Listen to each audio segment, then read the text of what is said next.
If you think you've already seen every kind of cultivation manhwa, get ready to question your sanity. Imagine waking up in a psychiatric hospital, while at the same time living in a cultivation world filled with distorted gods, grotesque rituals, and rules that defy logic. Now imagine not knowing which of those worlds is real. This is Tao of the Bizarre Immortal, a story that blends cultivation, psychological horror, and pure madness, where every step toward power can make you stronger, or drag you deeper into insanity. There's no typical overpowered protagonist here. There is pain. There is fear. And there is the constant question, is this enlightenment, or a delusion? And the deeper you go into this story, the harder it becomes to escape. So stay with me until the end, because in this video you'll discover why Tao of the Bizarre Immortal is considered one of the most disturbing and brilliant cultivation manhwas ever made, and why it's definitely not for everyone. At the story's outset, a bustling mountain is depicted, its slopes covered with numerous houses. At its base, people labor relentlessly, crafting a mysterious substance. Among them, a curious girl dips her finger into the mixture and tastes it, excitedly exclaiming that it's candy. Her disruption frustrates the workers, and one angrily pushes her away, causing her to fall. Nearby laborers pause to watch the commotion. This is when we meet Li Huowang, the protagonist, who glares at the girl and snaps, "Foolish girl, this isn't candy, it's medicine." He mutters under his breath, "No matter how much you explain, they'll never understand." The girl stares at him blankly, her desire for the substance undeterred. The other workers seem strange, their behavior hinting at a lack of comprehension or morality. Madness seems to hang in the air. Suddenly, a sharp cry pierces the murmur of activity. Li Huowang turns to see a man grabbing a white-haired girl roughly. With a cruel laugh, the man sneers, "I want to play with your body," his intentions clear. The girl pleads, "Don't do this," her helplessness evident. Yet her cries only provoke grotesque laughter from those around them. Furious, Li Huowang picks up a tool and hurls it at the man, striking him on the head. The man yells in pain as the white-haired girl hides behind Li Huowang. Seething, the injured man growls, "You've made a huge mistake. When the master hears of this, you'll be dead." Unmoved, Li Huowang coldly replies, "I'm not afraid of the master. To me he's nothing." His boldness leaves everyone stunned.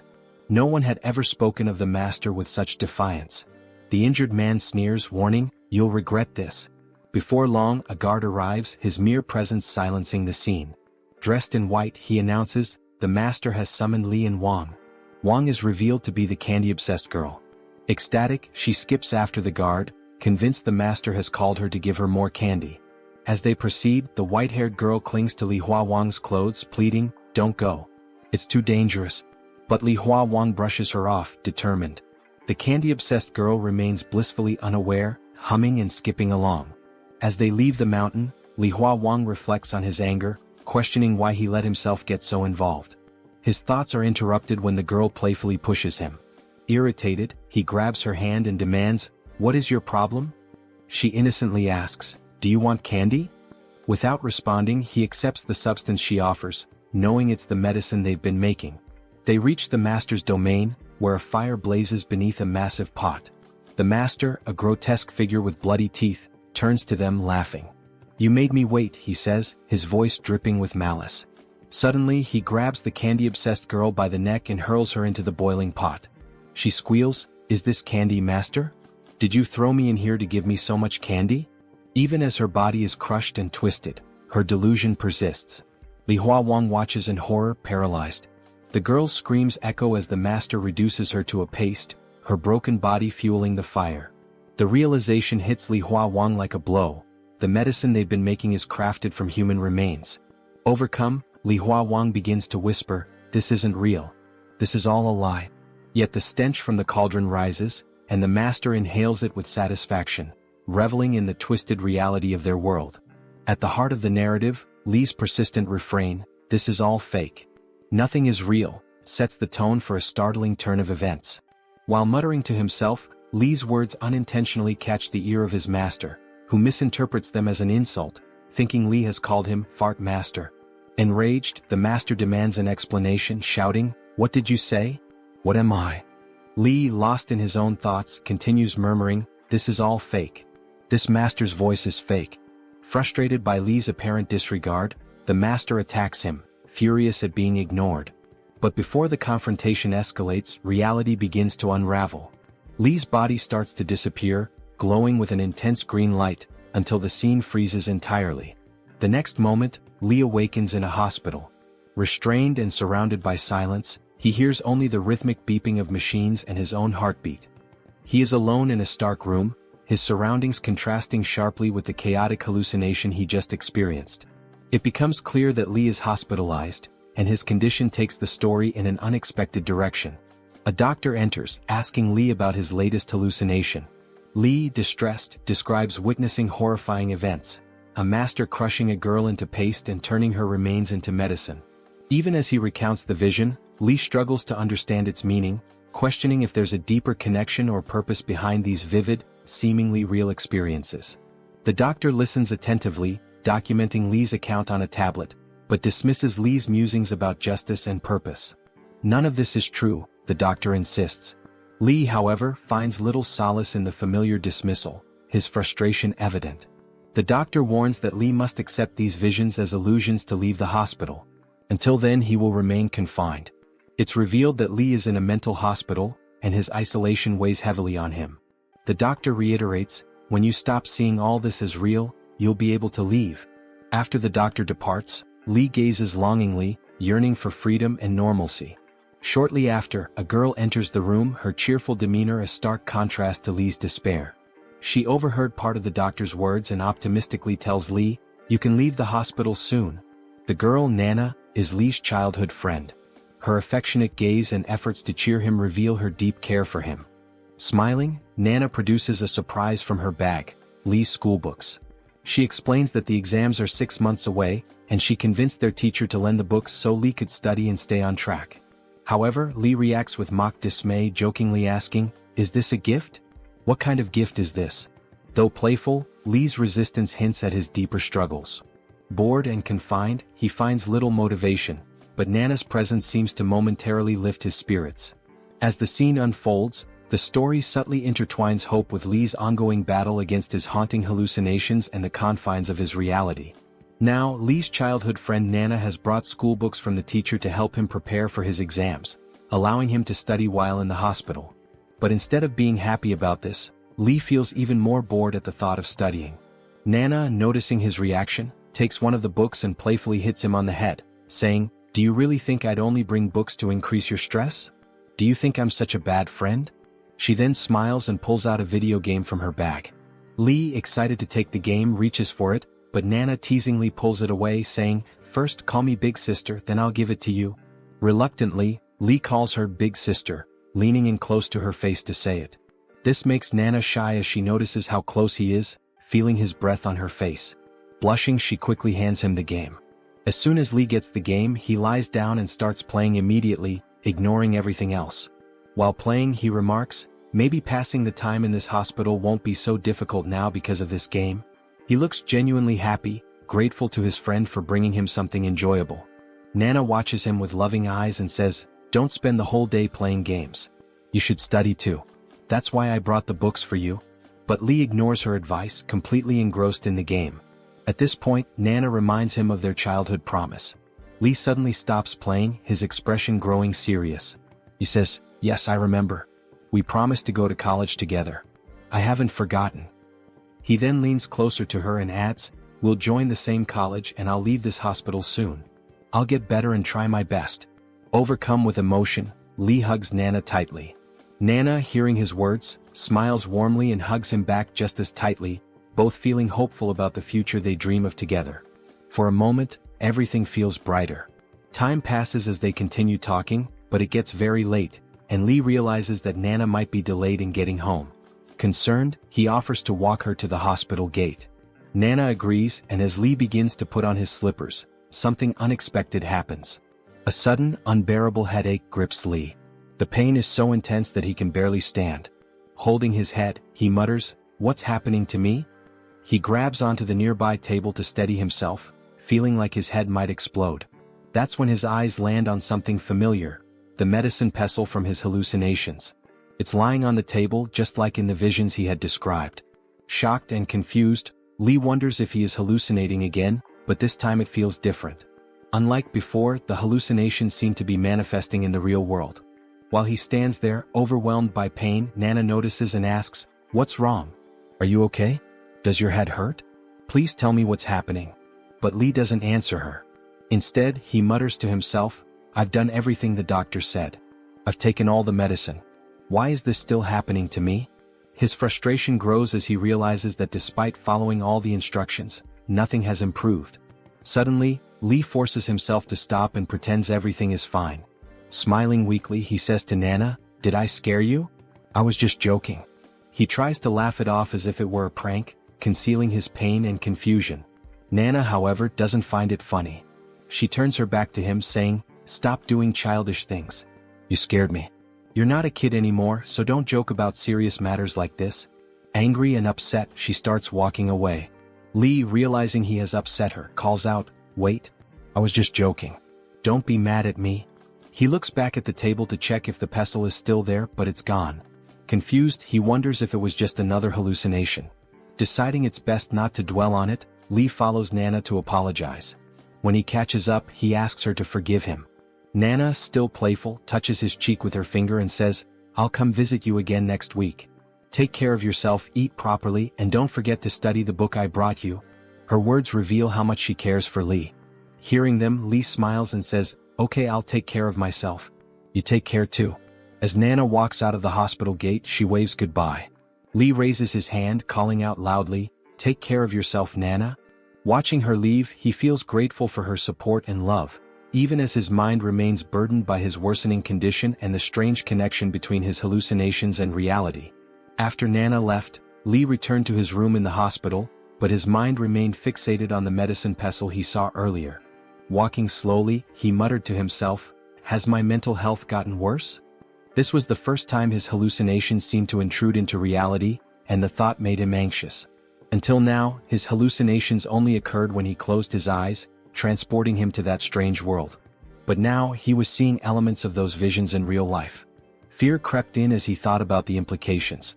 If his condition worsened, he might not be able to go to college with Nana as they had planned. The promise they made might be broken.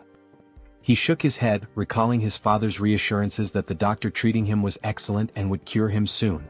Li trusted his father deeply, believing that he must have chosen the best doctor. Determined to hold on to that hope, he raised his hand and shouted aloud, "I'm going to go completely crazy staying in this place with all these lunatics." As his voice echoed through the hallway, he suddenly felt something in his pocket. Confused, he paused and reached inside, saying to himself, "What's in my pocket?" He was certain he hadn't placed anything there. Pulling the object out, Li's eyes widened in shock. It was the same candy the white-haired girl had given him in his hallucination. His heart raced as he stared at it, unable to comprehend how it could have ended up here. "This is the same candy the girl gave me," he whispered. "How did it get into my pocket?" His hands trembled as he held the candy. Desperate to determine if it was real, he decided to test it. Putting it in his mouth, he was overwhelmed by its taste. It was disturbingly sweet yet carried an unsettling undertone. His stomach churned as he remembered how that candy was made in the hallucination, by crushing humans into paste. Li's thoughts spiraled. If his hallucinations were manifesting in reality, what did that mean for his condition? He clutched the candy, now more desperate than ever for answers.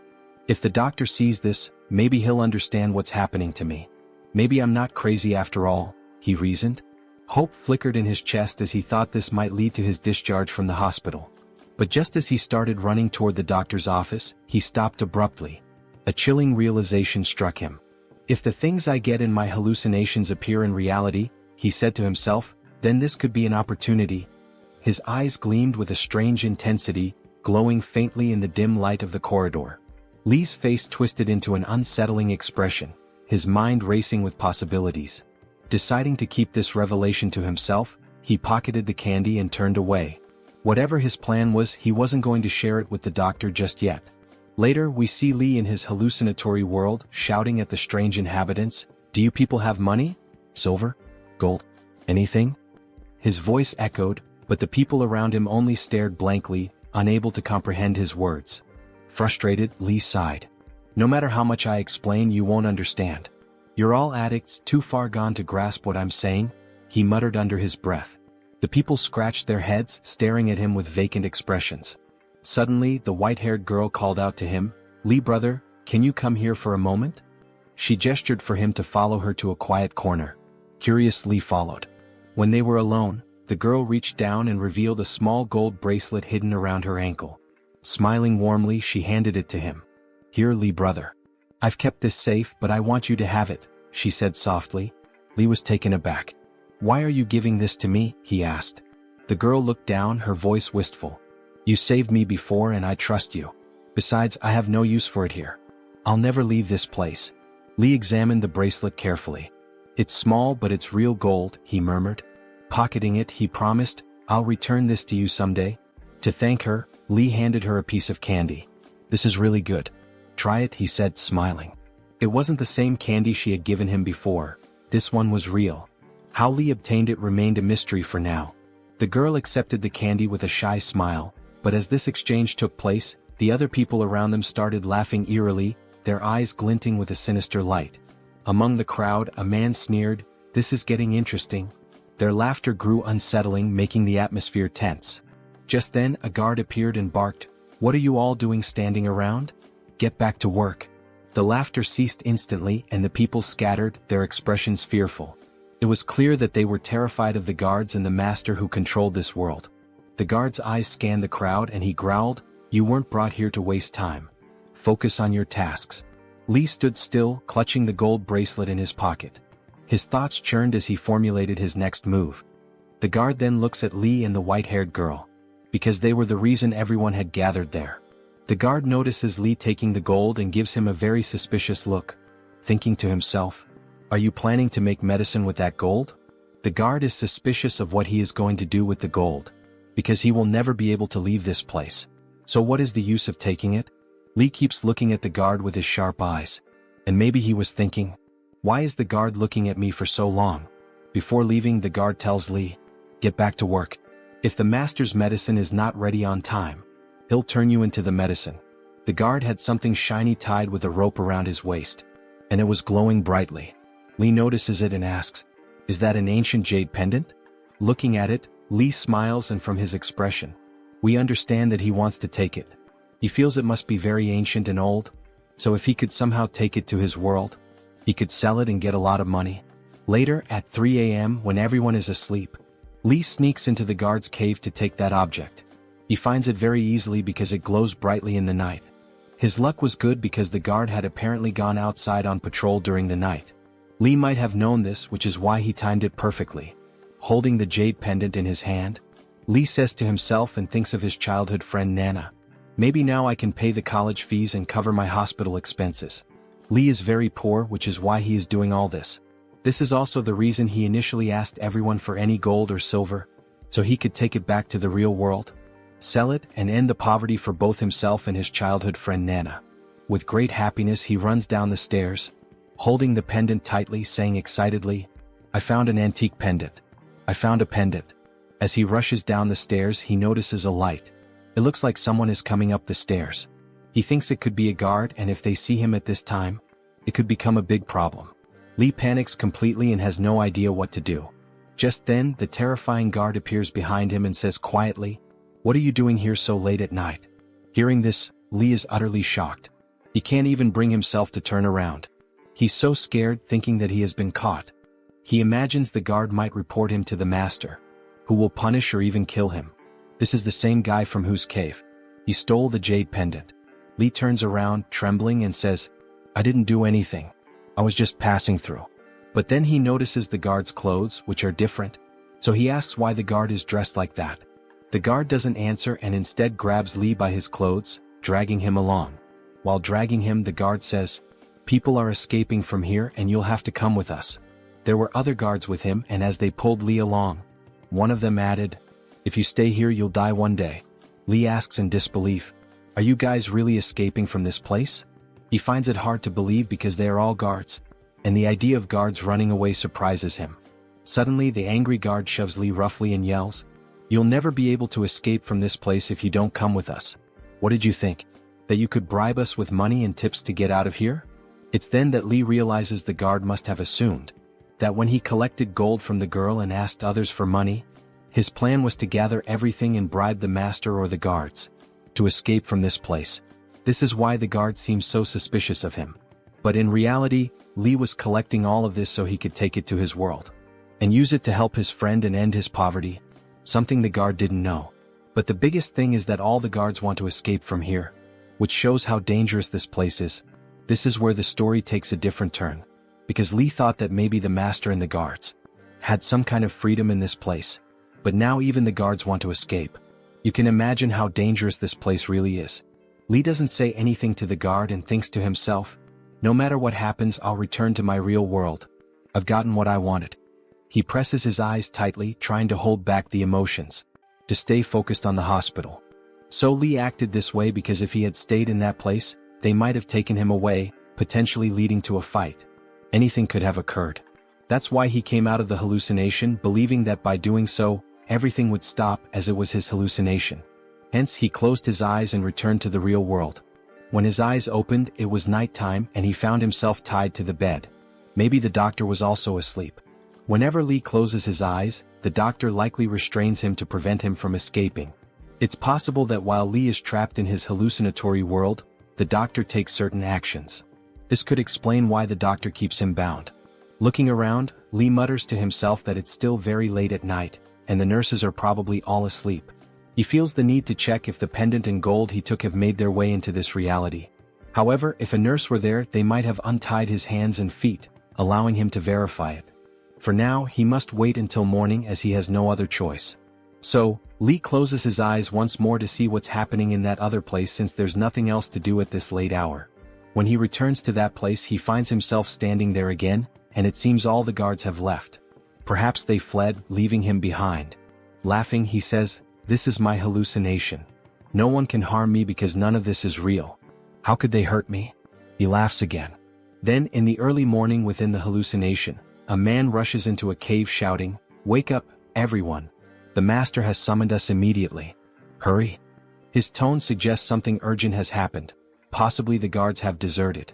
Realizing this, the master must have called everyone. The people, now awake, murmur among themselves, wondering why they were summoned so abruptly. One man warns, "Let's move quickly, or we'll be in serious trouble if we're late." Meanwhile, Li lies deep in thought. He knows why the master called everyone. It's because the guards have fled. Soon, the people gather at the place the master designated. Likely, many individuals work there, which is why such a large crowd has assembled. They whisper among themselves, "What happened? Do you know why we're here?" The master emerges from his home and addresses the crowd, "Are you all here?" Li, standing nearby, thinks, "What is this old man up to now? He treats us like dogs, summoning us at his whim. Anyone who's late gets killed on the spot." The master continues, "Last night at 3 a.m., some of my own guards tried to escape." The master then reveals 4 individuals tied with ropes. Li, shocked, realizes this is why everyone was called, to witness what happens to those who try to flee. The master announces, "This betrayal has deeply hurt me. My most trusted guards attempted to run away without informing me." He drags the tied guards in front of the workers and proclaims, "Here the rules are simple: rewards for loyalty, death for betrayal." He likely summoned everyone to witness this horrifying punishment as a warning against escape attempts. One of the tied guards looks at Li, terror written across his face. He knows his end is near. Li observes the scene and mutters to himself, how quickly they were caught. Pathetic. These guards knew the place better than anyone and still failed. The master then yanks on the rope, performs some kind of magic and shouts, "Open!" The ground splits apart and black, octopus-like tentacles emerge, brutally killing the 4 guards in a grotesque manner. Their screams pierce the air, horrifying everyone present, including Li.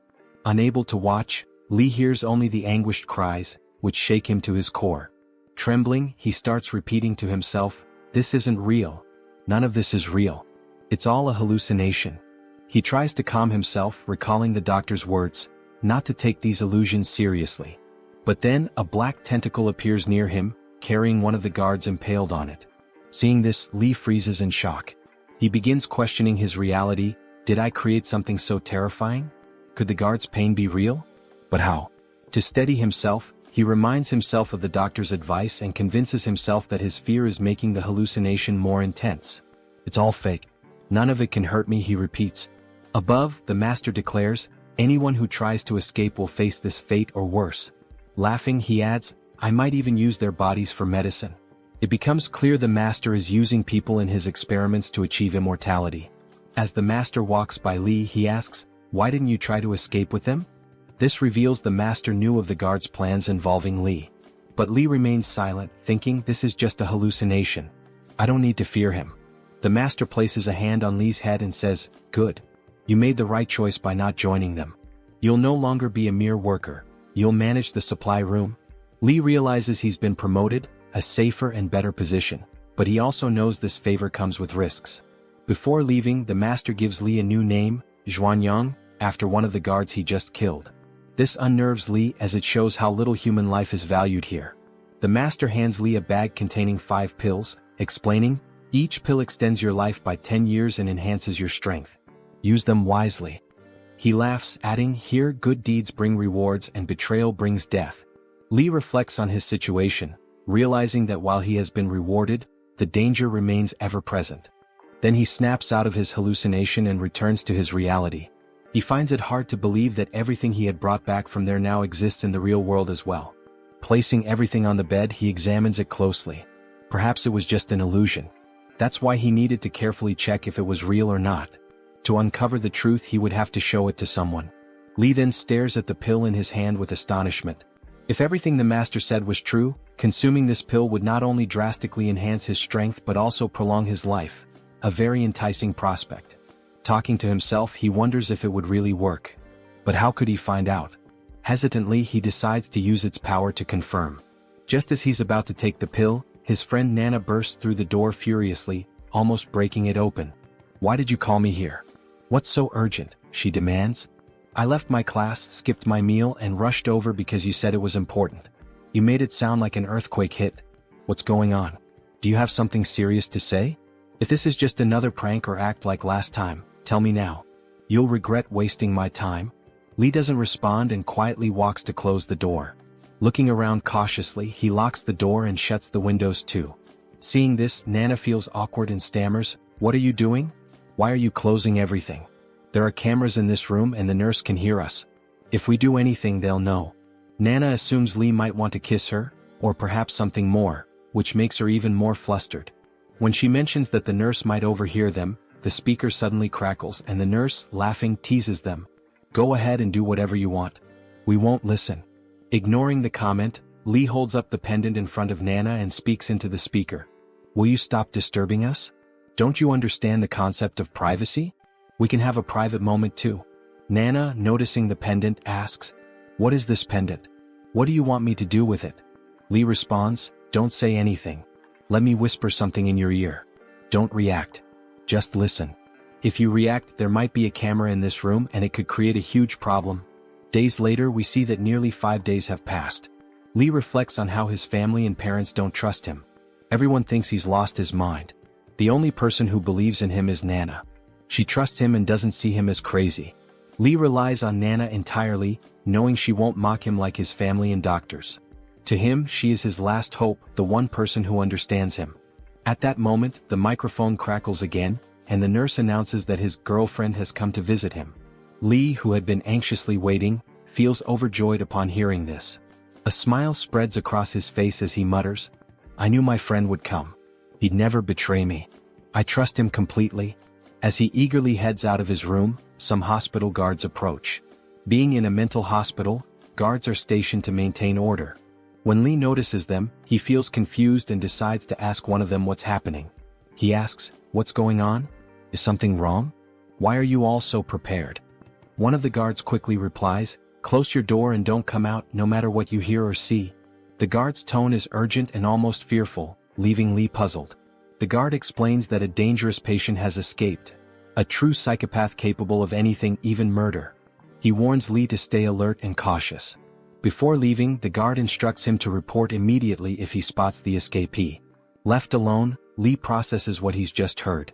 He thinks about how dangerous the situation must be for there to be such a commotion. Still, his friend is waiting for him and that's his priority. Despite the risk, he decides he has no choice but to step outside. He still needs to meet his friend, who must be waiting for him. Cautiously, he sneaks out to find his friend, making sure no one notices him, especially not the escaped psycho. If that lunatic spots him, it could spell big trouble since he is incredibly dangerous. Somehow, Li manages to slip out of the hospital and meet his friend in a secluded spot. The two of them start talking privately. Nana tells him, "I sent off the gold and the pendant you gave me. The pendant was ancient and valuable, so it sold for a good price. But the gold was too light, so I didn't get much for it." Hearing this, Li runs a hand through his hair in a stylish manner and exclaims, "I knew it. I knew it. I'm not crazy." He then bursts into laughter, a sound unsettling and eerie. Suddenly, the atmosphere shifts and he begins experiencing hallucinations again. This time, however, he doesn't feel scared. He reasons that there must be a deeper meaning behind these events, or perhaps it's all real. This leads to a cascade of questions in his mind.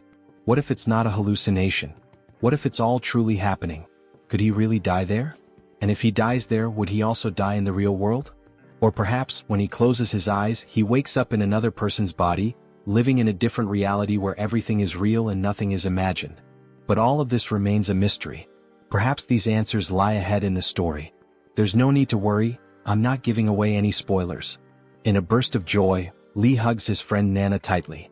But in the panel shown in the manhwa, it's revealed that Li is actually hugging the white-haired girl from his hallucination. To Li, she appears vividly real, though no one else can see her.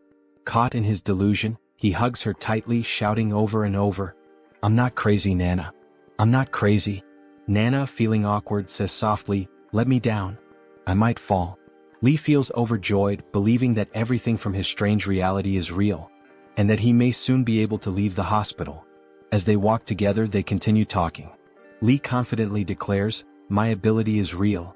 Li discovers that he can bring anything from this other world into reality. Although he still believes that the world he visits is just a hallucination, he's convinced that his ability allows him to transfer items from there to the real world. He's certain that the world in his visions isn't real, but the objects he brings back definitely are. Excited, he shares his thoughts with Nana, asking, "Are you ready to become rich? We're going to be loaded with this ability, and our days of struggling will be over. But I have to be careful not to get caught while taking things unnoticed." In response, Nana punches him and snaps, "I don't care about being rich. Are you out of your mind? I only care about you. I want you to get better and be okay. That's all I want. I don't need a fortune. Promise me, Li. Even though you have this ability, you'll still go to your checkups and take your medication on time. Follow everything the doctor tells you, no excuses, no shortcuts. Promise me you won't do anything reckless." Li doesn't say anything but gazes at his friend with heartfelt admiration. In that moment, he realizes how much Nana truly cares for him. Money means nothing to her compared to his health and well-being. He softly promises her, "I'll continue my treatment. I'll take my medicines and follow the doctor's advice." Just as they are speaking, a terrifying man suddenly appears behind them. He grabs Nana and shoves her forcefully to the ground.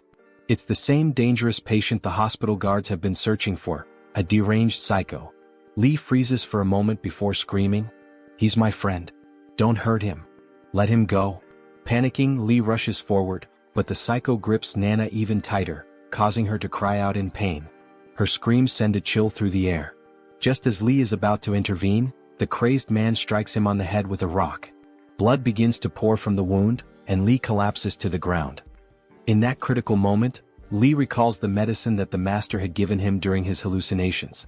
If the pendant in gold were real, then the medicine must also exist. And with it, the strength and long life promised by the master. Seeing his friend Nana in tears, overcome with pain, Li feels his anger and emotions spiral out of control.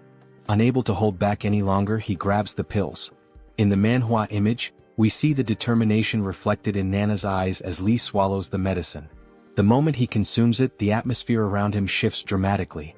A surge of immense power courses through his body. The aura radiating from him is so intense that Nana is left stunned, unable to say a word, and even the psycho freezes in terror. As the crazed man begins to turn his head, Li reacts with lightning speed. He strikes the psycho hard in the face, sending him crashing to the ground. Li presses the man's face beneath his hand with such force that the bones crack, and blood begins to flow. Fueled by rage, Li tears the psycho's skin from his face and flings it aside, exposing raw flesh. The man screams in agony, the sound chilling and unbearable. At that moment, it becomes clear that Li has lost control. His mind, clouded by fury and despair over what had happened to his friend, no longer functions rationally. He continues to beat the psycho mercilessly, his eyes glowing red with rage. How dare you touch my friend? Li shouts. Why did you hurt him? Over and over he strikes the man, his voice filled with a mix of pain and vengeance. How dare you ignore me? I told you to stop, but you didn't listen. His relentless assault reveals a frightening transformation. Li no longer seems human. He moves like a demon, devoid of empathy, his heart hardened with rage. By the time the hospital guards arrive, they are horrified by the scene. They struggle to restrain Li as he continues his relentless attack. Even as the guards pile on, it takes all their strength to finally pull him away. Li is chained down, his body radiating a terrifying power. The guards exchange wary glances, realizing this is no ordinary patient. The medicine had changed him. Though he wasn't a psycho before, the pills seemed to awaken something dark within him. Now restrained, it's clear that he can no longer be seen as normal. Li lets out a piercing scream. I only did this to protect my friend. I didn't do anything wrong. Let me go. I was just trying to protect him. Didn't you all see how much pain that man caused him? The doctor, standing in front of him, crosses his arms and says firmly, This wasn't just a fight, Li. No one fights like that. What you did was far beyond a simple fight. You didn't just defend yourself or your friend. You brutally attacked that psycho. You tore the skin off his face. Is this your idea of protection? What you did wasn't human. Only a psycho would act this way. And today it's clear, you're no different. In fact, you're worse. You're a demon in disguise. The doctor's voice grows colder as he steps closer. Now tell me the truth. How did you beat that man so viciously? Where did this power come from? You've been here for weeks. I've seen you struggling to eat. You were weak, barely able to move some days. So how all of a sudden do you have this kind of strength? What changed? What are you hiding? Li remains silent, avoiding the doctor's piercing gaze. His thoughts race. If I tell him, he'll think I'm even crazier. He'll punish me even more.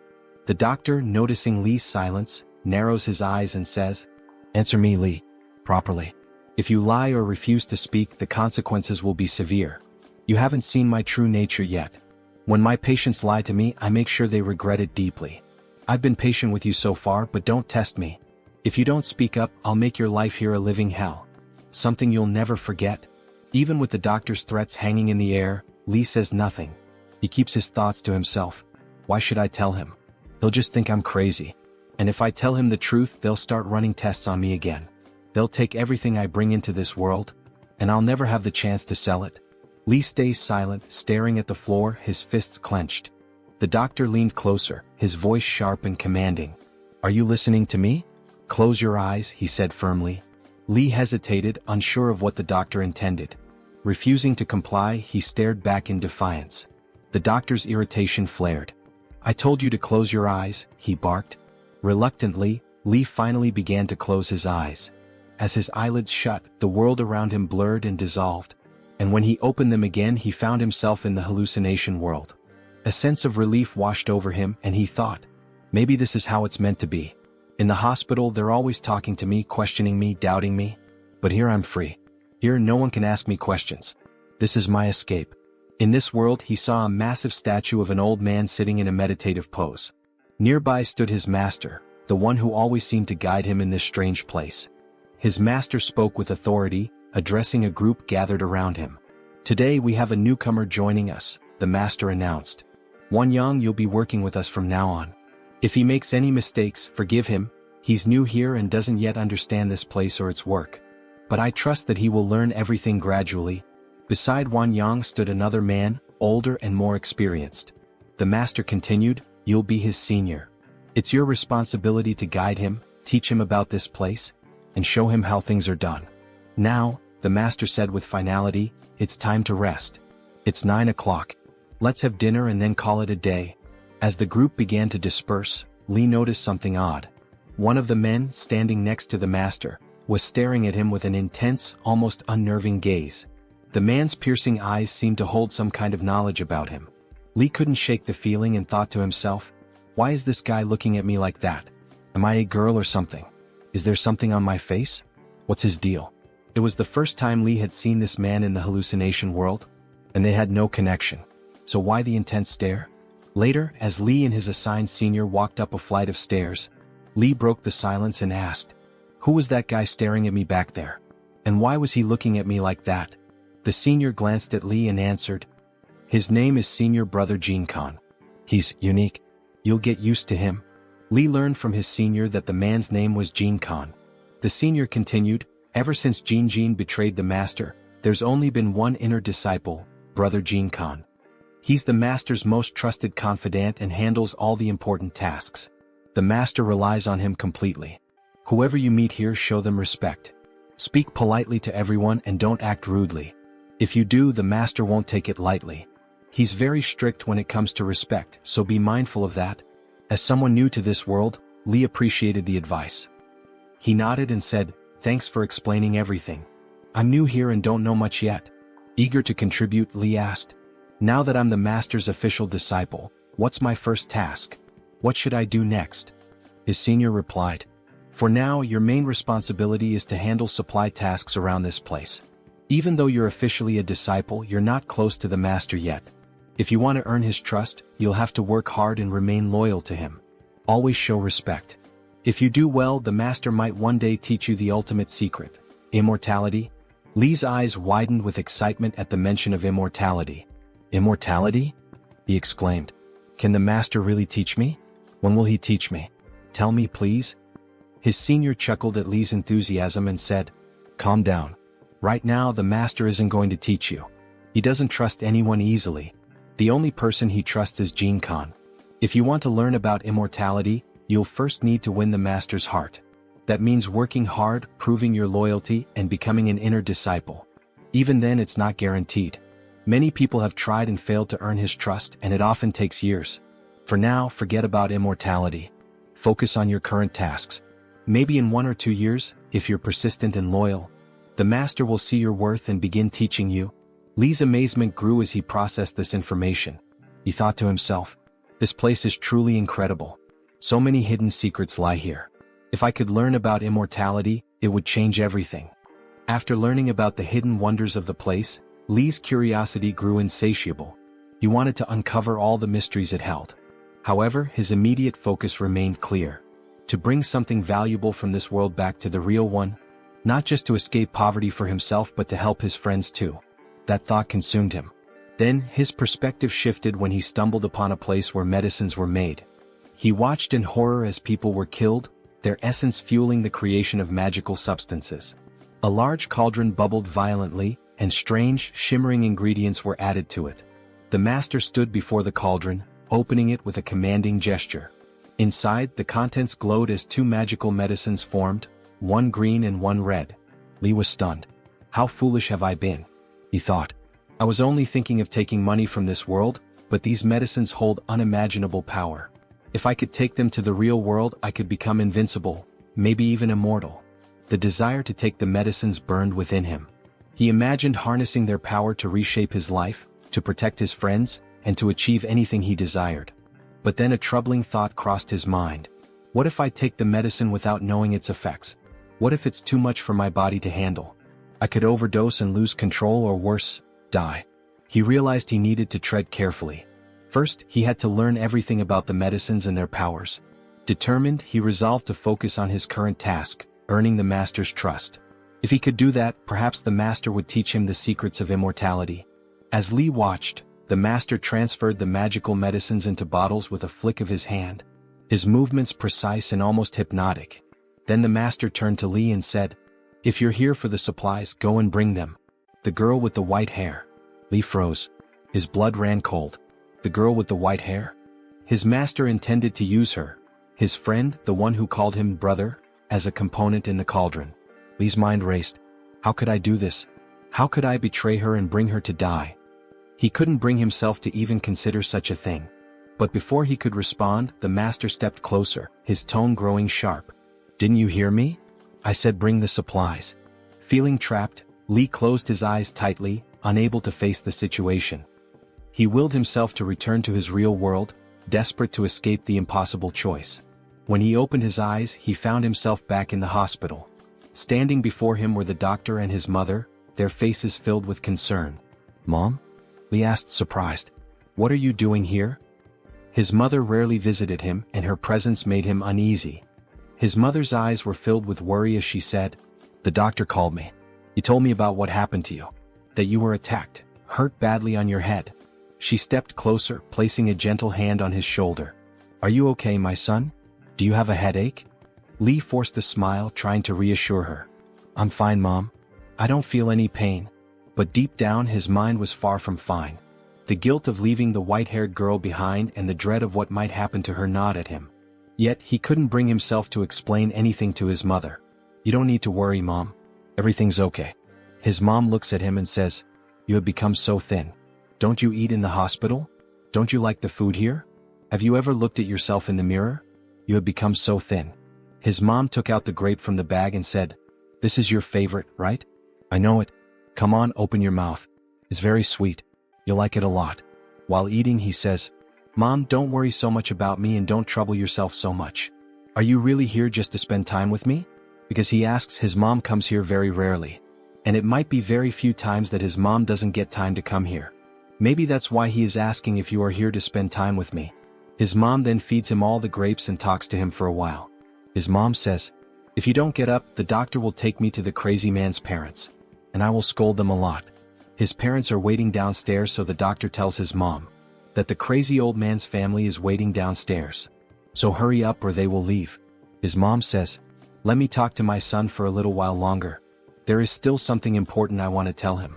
Because of this, it's clear that his mom loves Li so much. And she is very strict with their parents for throwing stones at her son's head. Li says that he didn't do anything. He just fought with the old man to save his friend.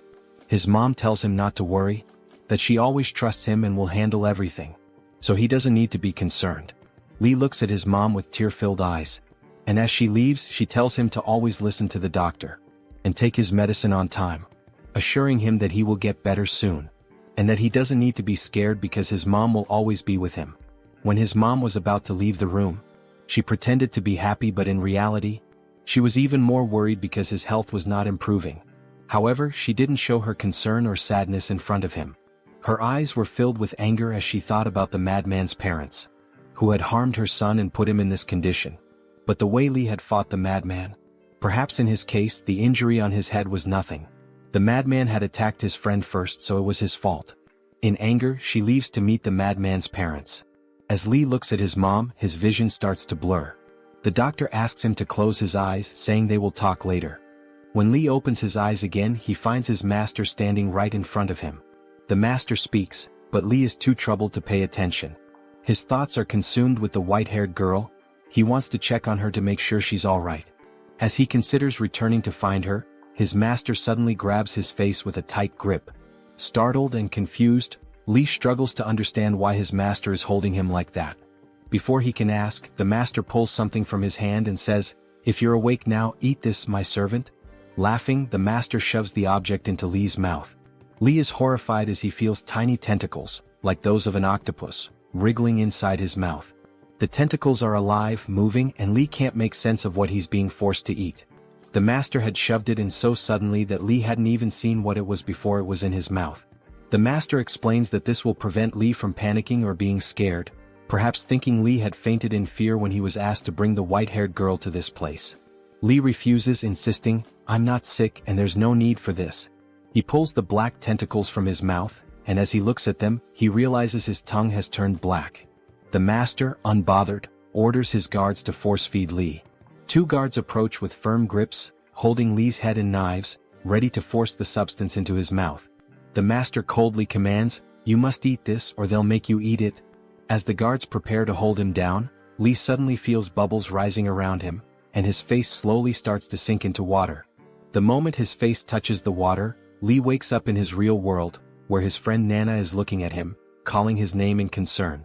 Nana, worried, asks if something is wrong or if Li had seen something frightening in his hallucination. Li doesn't respond, choosing to stay silent as he looks at his friend, grateful for her presence. Just then, Li notices the doctor standing nearby. As soon as their eyes meet, the hallucination begins again. The doctor asks, "What did you see this time?" He notes Li's panicked reaction, his heart racing, and continues to probe, "You're so panicked and screaming while in the hallucination." Li, still shaken, decides not to tell the doctor about everything he had experienced. He doesn't want to alarm Nana, who is still standing close by. If she heard, she would surely be scared and worry about him even more. So Li simply says to the doctor, "I didn't fully see everything yet. It wasn't complete. Li then asked the doctor for medicine, telling him he needed a break from the hallucination-filled world. The medicine could stop the hallucinations for a brief time, and the doctor, surprised by the request, realized it was the first time Li had asked for it. As the doctor began to leave the room, he informed Li that the medicine had already been placed on the table. The doctor explained that the medicine only worked temporarily, and if Li truly wanted to escape his situation, he would need to apply everything he had been taught. He added that Li should let things unfold naturally, without interfering with anything. The doctor didn't explain why he said this, but it seemed like he had a reason. Nana, Li's friend, handed him the medicine along with a glass of water. Nana was holding 4 or 5 pills in his hand, but Li, panicking, quickly said he didn't need water to take the medicine. He insisted, "Just give me the medicine." As Li took the pills, he started hallucinating again, and saliva began to drip from his mouth. When Li swallowed the medicine, a black liquid began leaking from his mouth, something he could only see in his hallucination. After taking the medicine, Li confidently said, "Now I'm saved. After this, I won't have any more hallucinations." Upon hearing this, his friend became very anxious and asked what he meant by that. He asked if something terrible had happened to Li during the hallucination. His friend was deeply concerned, wondering if the hallucination had caused something horrible to happen to Li. Li didn't want to reveal the truth, but trying to calm his friend, he laughed and said, "It was just some crazy guy trying to feed me something disgusting and talking nonsense." He laughed it off, pretending everything was fine. However, as we focused on Li's face, we noticed that his mouth had turned black, something he was completely unaware of. Trying to maintain his composure, Li then said confidently, "I'm a modern young guy. These hallucinations don't scare me. I know it's all nonsense and none of this could ever happen in reality. So there's nothing to be afraid of." His friend seemed slightly reassured, but just then tentacles began to emerge from Li's mouth. Suddenly, Li found himself back in that strange world without closing his eyes or even falling asleep. The black tentacle they had forced him to eat caused him immense pain. His eyes widened in shock as he struggled to breathe, tears streaming down his face. He couldn't understand how this was happening. "I already took the medicine," he thought. Despite the medicine, he had somehow ended up back in that world. The strangest part was that Li hadn't even closed his eyes, and the medicine was supposed to prevent these hallucinations. He started talking to himself, saying, "If I just close my eyes and open them again, I'll return to my real world. Nothing will happen. There's nothing to be afraid of." He kept reassuring himself as he tightly shut his eyes. But when he opened them again, he was still in the same place with his master and the 2 guards standing before him. This time he couldn't escape. His master spoke, saying, "Li, you have hysteria. That's why we gave you this substance. It will cure your hysteria. Now you can do your job properly." Then his master and the guards left, laughing, leaving Li behind, sitting in unbearable pain, tears streaming down his face. Black tentacles began to emerge from his mouth, but Li wasn't focused on the pain. Instead, one question consumed his mind: is this world truly real? And the world he had been returning to with all those people, was that fake? Li's heart shattered. Everything he had dreamed of, especially his moments with his friend Nana, suddenly felt like lies. Could it all have been false? He began to believe that this world might be the real one. After all, even though he had taken the medicine and hadn't closed his eyes, he still ended up here. And now, even closing his eyes couldn't bring him back to what he thought was his real world. Impossible. Nana is not an illusion. After finally swallowing the medicine, Huowang, crying, believes she hasn't left him. But Nana vanishes with the wind into the air. Huowang begins to scream desperately, "Why am I in this cursed place? Why won't this illness let me leave?" The next day, as the members cultivate, Bai Lingyao slowly approaches with 3 steamed buns. "Senior brother Li hasn't eaten all day," she says. Then he asks, "How did you get this pendant?" Lingyao replies that she received it as a gift from him. She explained that she didn't want it, but he insisted, pushing it into her hands. "After forcing me to accept it, you laughed and hugged me, saying you weren't sick." The protagonist questions, "And then?" Lingyao continues, "Senior brother Wang took the chance to strike your head with a rock. He thought you were dead and then tried to abuse me." Huowang, curious, asks, "That chubby guy with the cleft lip? What happened to him? Wang, was it?" The girl explains, "He was killed by senior brother Li, don't you remember?" Huowang then recalls that, in the other world, he indeed killed the madman from the asylum. He thinks to himself, so it wasn't the old Lu. There is no old Lu after all. I'm just completely insane. In the next scene, a cauldron is shown being cleaned. If this place is truly reality, he ponders, then the former sister and the cultivation group, not just them but everyone here, will die. And the one responsible for all this is that mangy-headed bastard. Xianyang, it seems you have something to tell me. When did that mangy-headed one appear? Master, Xianyang responds, answer my question. What are you thinking right now? This disciple, who admires the master's cultivation art with love, was merely pondering when I might reach such a level of cultivation. Another disciple, envious, remarks, what a pathetic excuse. However, the master smiles. Ambition is good. It's not bad at all. The disciple is surprised, realizing the master fell for the ploy. The master explains, it's not that I don't want to teach you, but the path of external cultivation isn't simple. Ordinary pills and alchemy are one thing, but if you wish to master both internal and external cultivation to achieve immortality, Master, are you close to achieving immortality? Fortunately, I've surpassed certain hurdles. But immortality isn't simple. However, this master can surely achieve it. Do you know why? This disciple doesn't know the reason. Another disciple interrupts, Master, it's almost midnight. If we don't begin refining the pills soon, we might waste precious time. Very well, let's prepare the ritual. Yes, Master. Xianyang, go to the materials room and fetch the medicinal herbs requested yesterday. What medicinal guide? The white medicinal guide you were supposed to bring 2 days ago when you had your hysteria, but didn't. As a result, the master lost precious pill refining time. Did you forget? The properties of the medicinal guide and the timing of refinement affect the quality of the pills. No detail can be overlooked. But never mind, it's useless to explain this to you. Get up and go work. Later, Bai Lingmiao is taken by senior brother Li. If you manage to leave here alive, she pleads, could you deliver a message to my family? My parents live at the foot of Niuxing Mountain in Liang country. Just tell them their daughter is useless and couldn't care for them in their old age or until their deaths. I can't help with that. Your time is running out. Come with me now, he replies. They arrive at the site where the master is preparing the refinement. Master, I brought the medicinal guide, says Xianyang.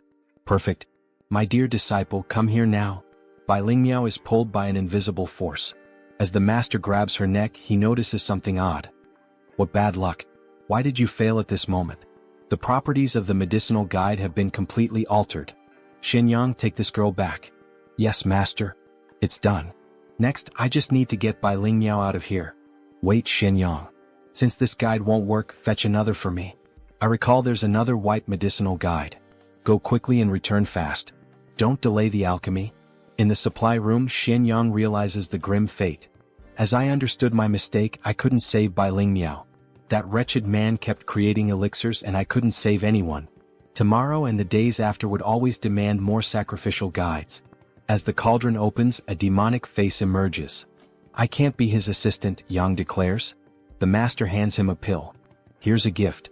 The other disciples aren't as studious as you. This pill is for you. Thank you, master. Thank you for this pill. I can save everyone. I can save myself, Yang thinks. Good disciple, eat it while it's hot. I have to kill him. The protagonist decides to swallow the pill, but it feels wrong. It's too hot. My body is burning. Xianyang, return and rest. This pill is powerful. It will take time for your body to fully absorb it. Yes, master. Later, back in the supply room, Yang notices his newfound strength. I can crush rocks with effort. But remembering the other victim begging not to die and knowing these pills were made from humans, I've only received one pill. That wretch took several. How could I kill him? Yang coughs blood. Suddenly, the young girl appears and asks, are you okay? Senior brother Li was told, you don't need to curse yourself. You're strong too. The nervous young woman, clutching her thigh, asked, Senior brother Li, are you planning to go against the master again? Should keep your voice down. Are you saying you came here just for me?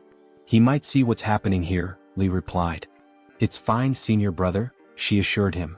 Today is the day Master Yu goes to the market. The master can't hear us now. Meanwhile, the other workers thought the protagonist was retrieving more medicinal guides. We're doomed, they murmured. As Li suspected, everyone now saw Yang as an accomplice of the bald bastard. This place isn't safe. Let's move to another location, he said, pulling the girl by the hand. A young boy observed them silently from a distance. Now you can continue. What were you saying earlier about the old Master Yu? Li asked. The old Master Yu? It's something you can't see or feel. My grandfather once told me that only high-level practitioners can summon it. Anyway, the old master you goes to the market on the 1st and 15th days of every month, she explained. So the old master goes to the market on those 2 days? In other words, during those days the bald bastard can't monitor our lives in the temple. That's valuable information, Li remarked. The girl pressed, anyway senior brother Li, let's get back to business. Do you really want to go against the master again? Of course I do. If I could, I'd eat his flesh and drink his blood, he replied with venom. Then count me in on this mission. I want to help too, the young woman said determinedly. Suddenly, a boy holding a piece of bread said, count me in as well. Senior brother Li, you might not remember me. I'm just a nameless child born and raised here. You can call me Guwa. Here, senior brother and senior sister, take this bread, he offered. Were you eavesdropping on us? The girl demanded. No, I wouldn't dare. I only came looking for senior brother Li for protection and happened to overhear the last words senior sister said. He stammered. You don't know anything about this. How can we trust you if you want to join us? I admire senior brother Li, isn't that reason enough to join? Guwa asked earnestly. Xianyang, wasn't your group formed in the same way at the beginning? Li asked. Guwa, aren't you afraid of me? How could I be afraid? Senior brother Li's actions were inevitable too, Guwa replied. Fine, you can join us. We're counting on you, Guwa. Don't regret it, Li said. The protagonist reflected. I hope he doesn't meet the same fate as Xianyang's.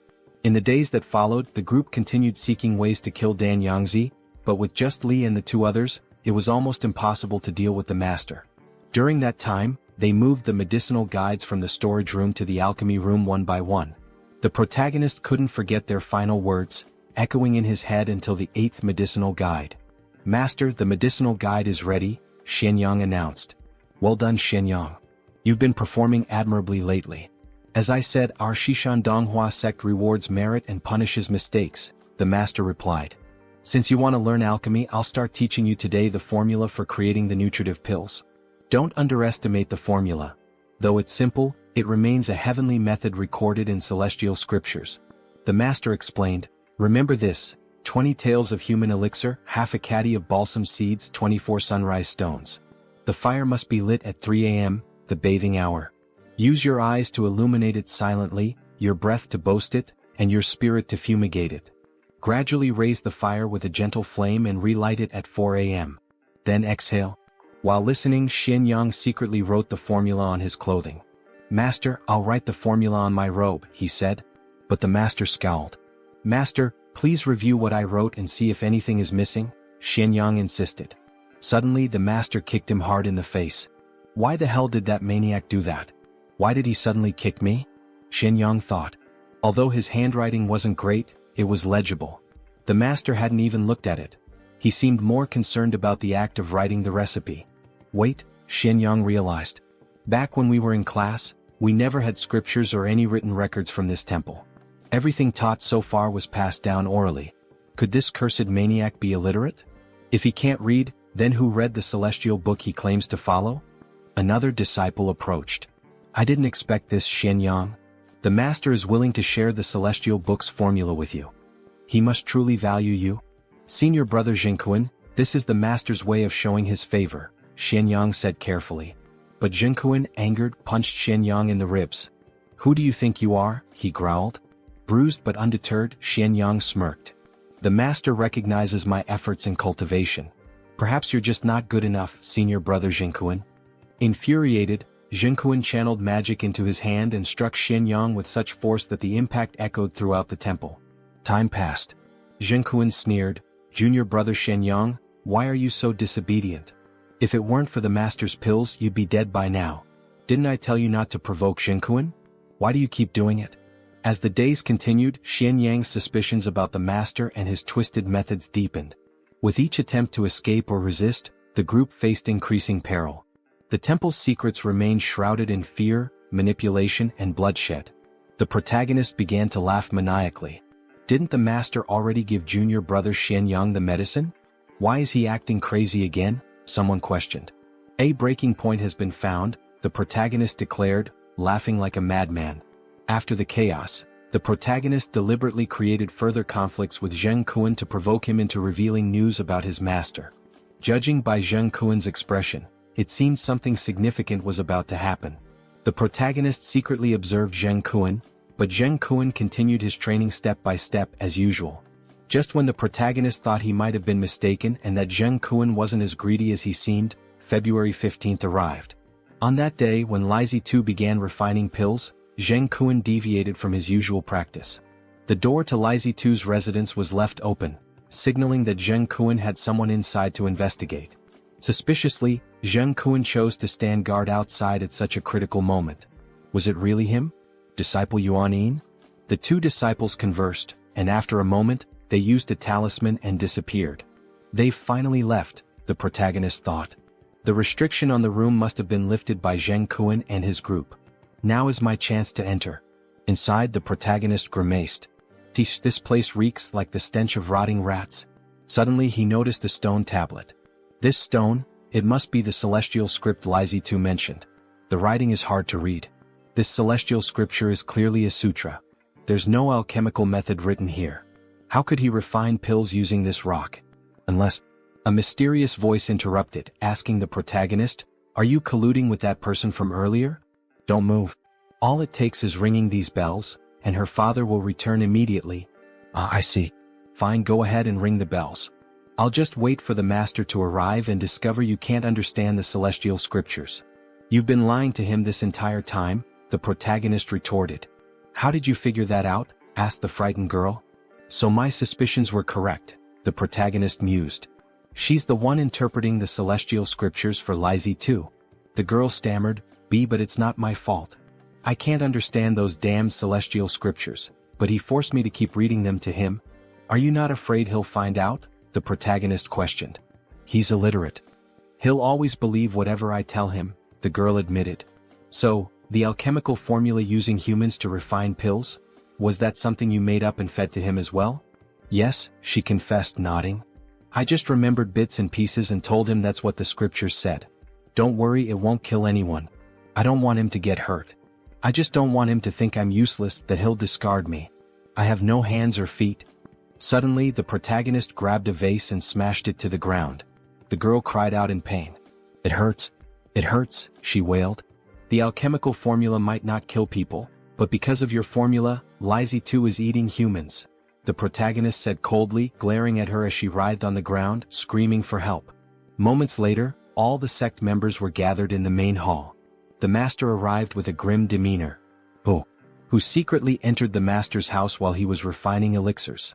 he demanded. The room was silent.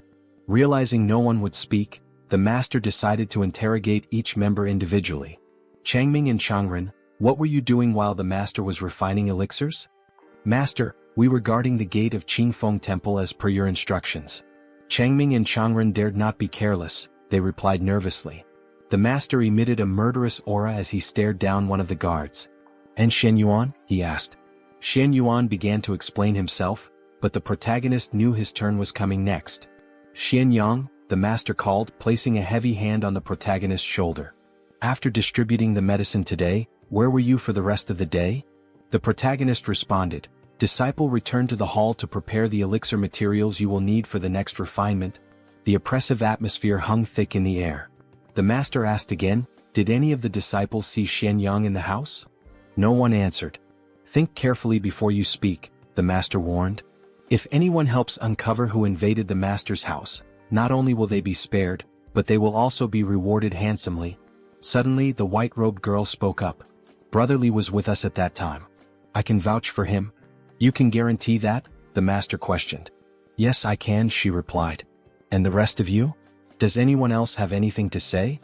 Out of the blue, someone interrupted. "Immortal Father, may I speak?" Everyone turned in surprise, including the protagonist, the girl, the disciples, and the master. "That Shen Yang? He didn't come to the warehouse even once today," the figure revealed, casting suspicion on the protagonist. "So, Immortal Grandfather, I helped find the person. Can I go home now?"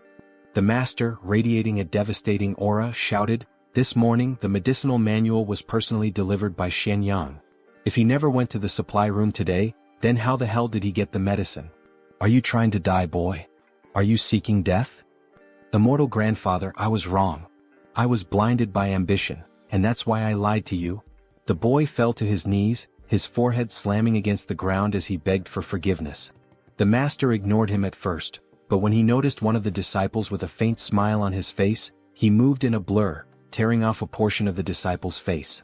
When Xianyang was being falsely accused by that brat, the master's voice was chilling as blood dripped from his fingertips. Tell me why. Why were you the only one happy while Xianyang was being falsely accused of committing a crime? Answer me, Xianying. A master, no. Please, it wasn't me. Xianying screamed in terror, blood pouring from his torn face. It was Zhengkuan. Senior brother Zhengkuan forced me to do it. Zhengkuan, realizing he had been betrayed and now faced the master's deadly gaze, bolted like a cheetah. So, it was you all along, the master muttered coldly. I should have realized sooner. Only Zhengkuan could have undone the restrictions on my chamber. As he spoke, his hand reached into his pocket. Does he truly think he can escape? That I would let him come and go as he pleases? The master's fingers closed around something, a coin. With a flick of his wrist, he tossed it into the air, then stomped down with immense force. The moment the coin shattered into 4 pieces, a ghostly image of it appeared inside Zhengkuan's skull. And just like the coin, he too was split, his body torn into 5 parts, losing both arms and legs instantly. The remaining disciples stood frozen in fear, unable to process what they had just witnessed. Even Xianyang and the white-haired girl were horrified beyond words. Master, I was wrong. When the gate veteran Jingda was hunting us down, it was my 2 younger brothers who sacrificed their lives so we could escape. Silence. The master's voice was cold, his gaze piercing. I know exactly what you're thinking right now. Master, I have already become useless. Please spare me this time. But the master slowly placed his foot atop Zhengkuan's head. You are just like your 2 younger brothers. All of you, mere wolves that can be raised. With that, he stomped down violently, crushing Zhengkuan's skull, sending blood splattering in all directions. You, the master pointed at someone. Come and pay your respects to the 3 deities. The protagonist stood there, momentarily dazed. Under the watchful eyes of everyone, he slowly kneeled before the 3 deities and bowed. 7, 8, 9 kowtows. When it was done, he knew what would come next, for he was still holding the incense sticks. Having paid his respects to the ancestral master, he heard the declaration that would change everything. From this day forth, you shall be this Taoist master's most favored disciple. Congratulations, senior brother. Congratulations. One by one, all the disciples stepped forward to salute their newly appointed senior. All right. Xianyang, come with me now. The rest of you are dismissed. The moment had finally arrived. Don't worry, you damned bald-headed fool. I will help you achieve your goal of immortality. The scene shifted. They were once again heading toward the sacred scriptures. I recall that you can read, can you not, Xianyang? Yes, master. Good. It is good that you can read. The master then began to weave his magic. The sound of cords slicing through the air echoed in Dan Yangzi's chamber as black threads that had once bound the stone tablet unraveled, slithering into his sleeve like writhing black serpents. At that moment, the sacred text was fully revealed before the protagonist. Come here. Take a look at the sacred scriptures. Can you read what is written here? Yes, master. That airhead completely made up all those previous cultivation methods to achieve immortality. If the protagonist couldn't keep up, he feared his secret would be exposed. So instead, he would rather tear everything down himself. The disciple seems to understand, the master mused while analyzing the stone tablet. Stop whining and tell me everything you see.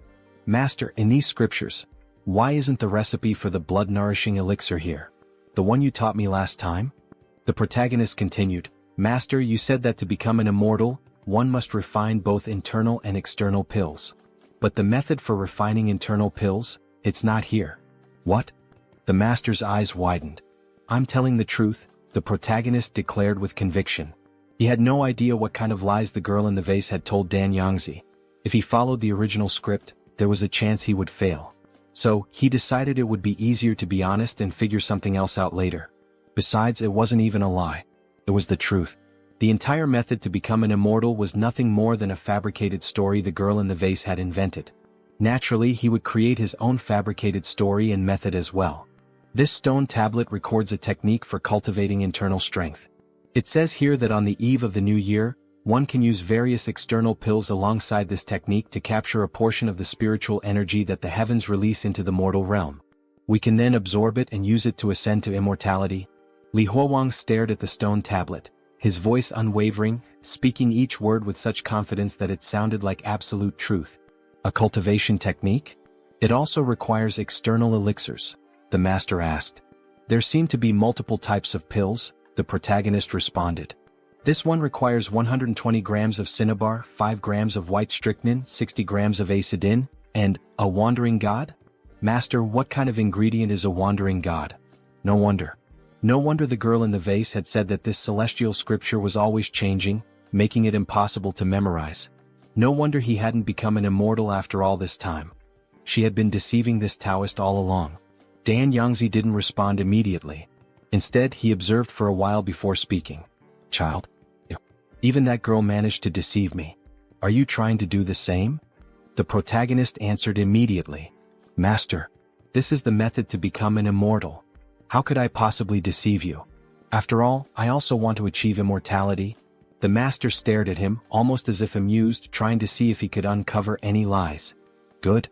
Dan Yangzi clapped his hands and laughed joyfully. First, explain this cultivation technique to me. Let's wait until I, your master, fully master it before refining any other pills. Then we shall ascend to immortality together, master and disciple. Yes, master. Finally, after a long day, the protagonist returned home. Fortunately, he had read countless novels, magazines, and manga. Otherwise, the techniques he created today would have been instantly exposed as nonsense by the leper. Suddenly, he heard a voice shout. Senior Brother Li. Rest assured, now that I have returned safely, the promise I made to you, to escape, will naturally be fulfilled. Soon, you will all be able to go home. Senior Brother Li, from now on, you are my father, the boy said. What are you all doing? If not for everyone's help at Jingyi Hall today, I would already be dead. Who would have thought that in this strange world, he would actually become companions with these odd-looking people? Everyone, I have something to ask of you. This concerns whether or not we can successfully escape from this Qingfeng temple. What is it, Senior Brother Li? Do any of you know any other stories? Any rumors? A legend like the one my grandfather once told me? Other than mastering you, I once heard my grandfather mention something evil. Something called grandmother. This grandmother doesn't sound like anything special. Shh. Brother Li, keep your voice down or grandmother will hear you.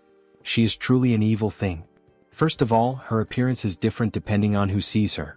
Some say she looks like a long-eared monster. Others say she resembles a deceased elder. And, if we say grandmother too often, do you know what happens? Grandmother will ride on your back, and on mine. If she finds us, we will become a great-grandmother together. What do you think, Senior Brother Li? Does this information about the great-grandmother seem correct? The protagonist looked unsettled by the story. You turn into a great-grandmother just by staying near her too long?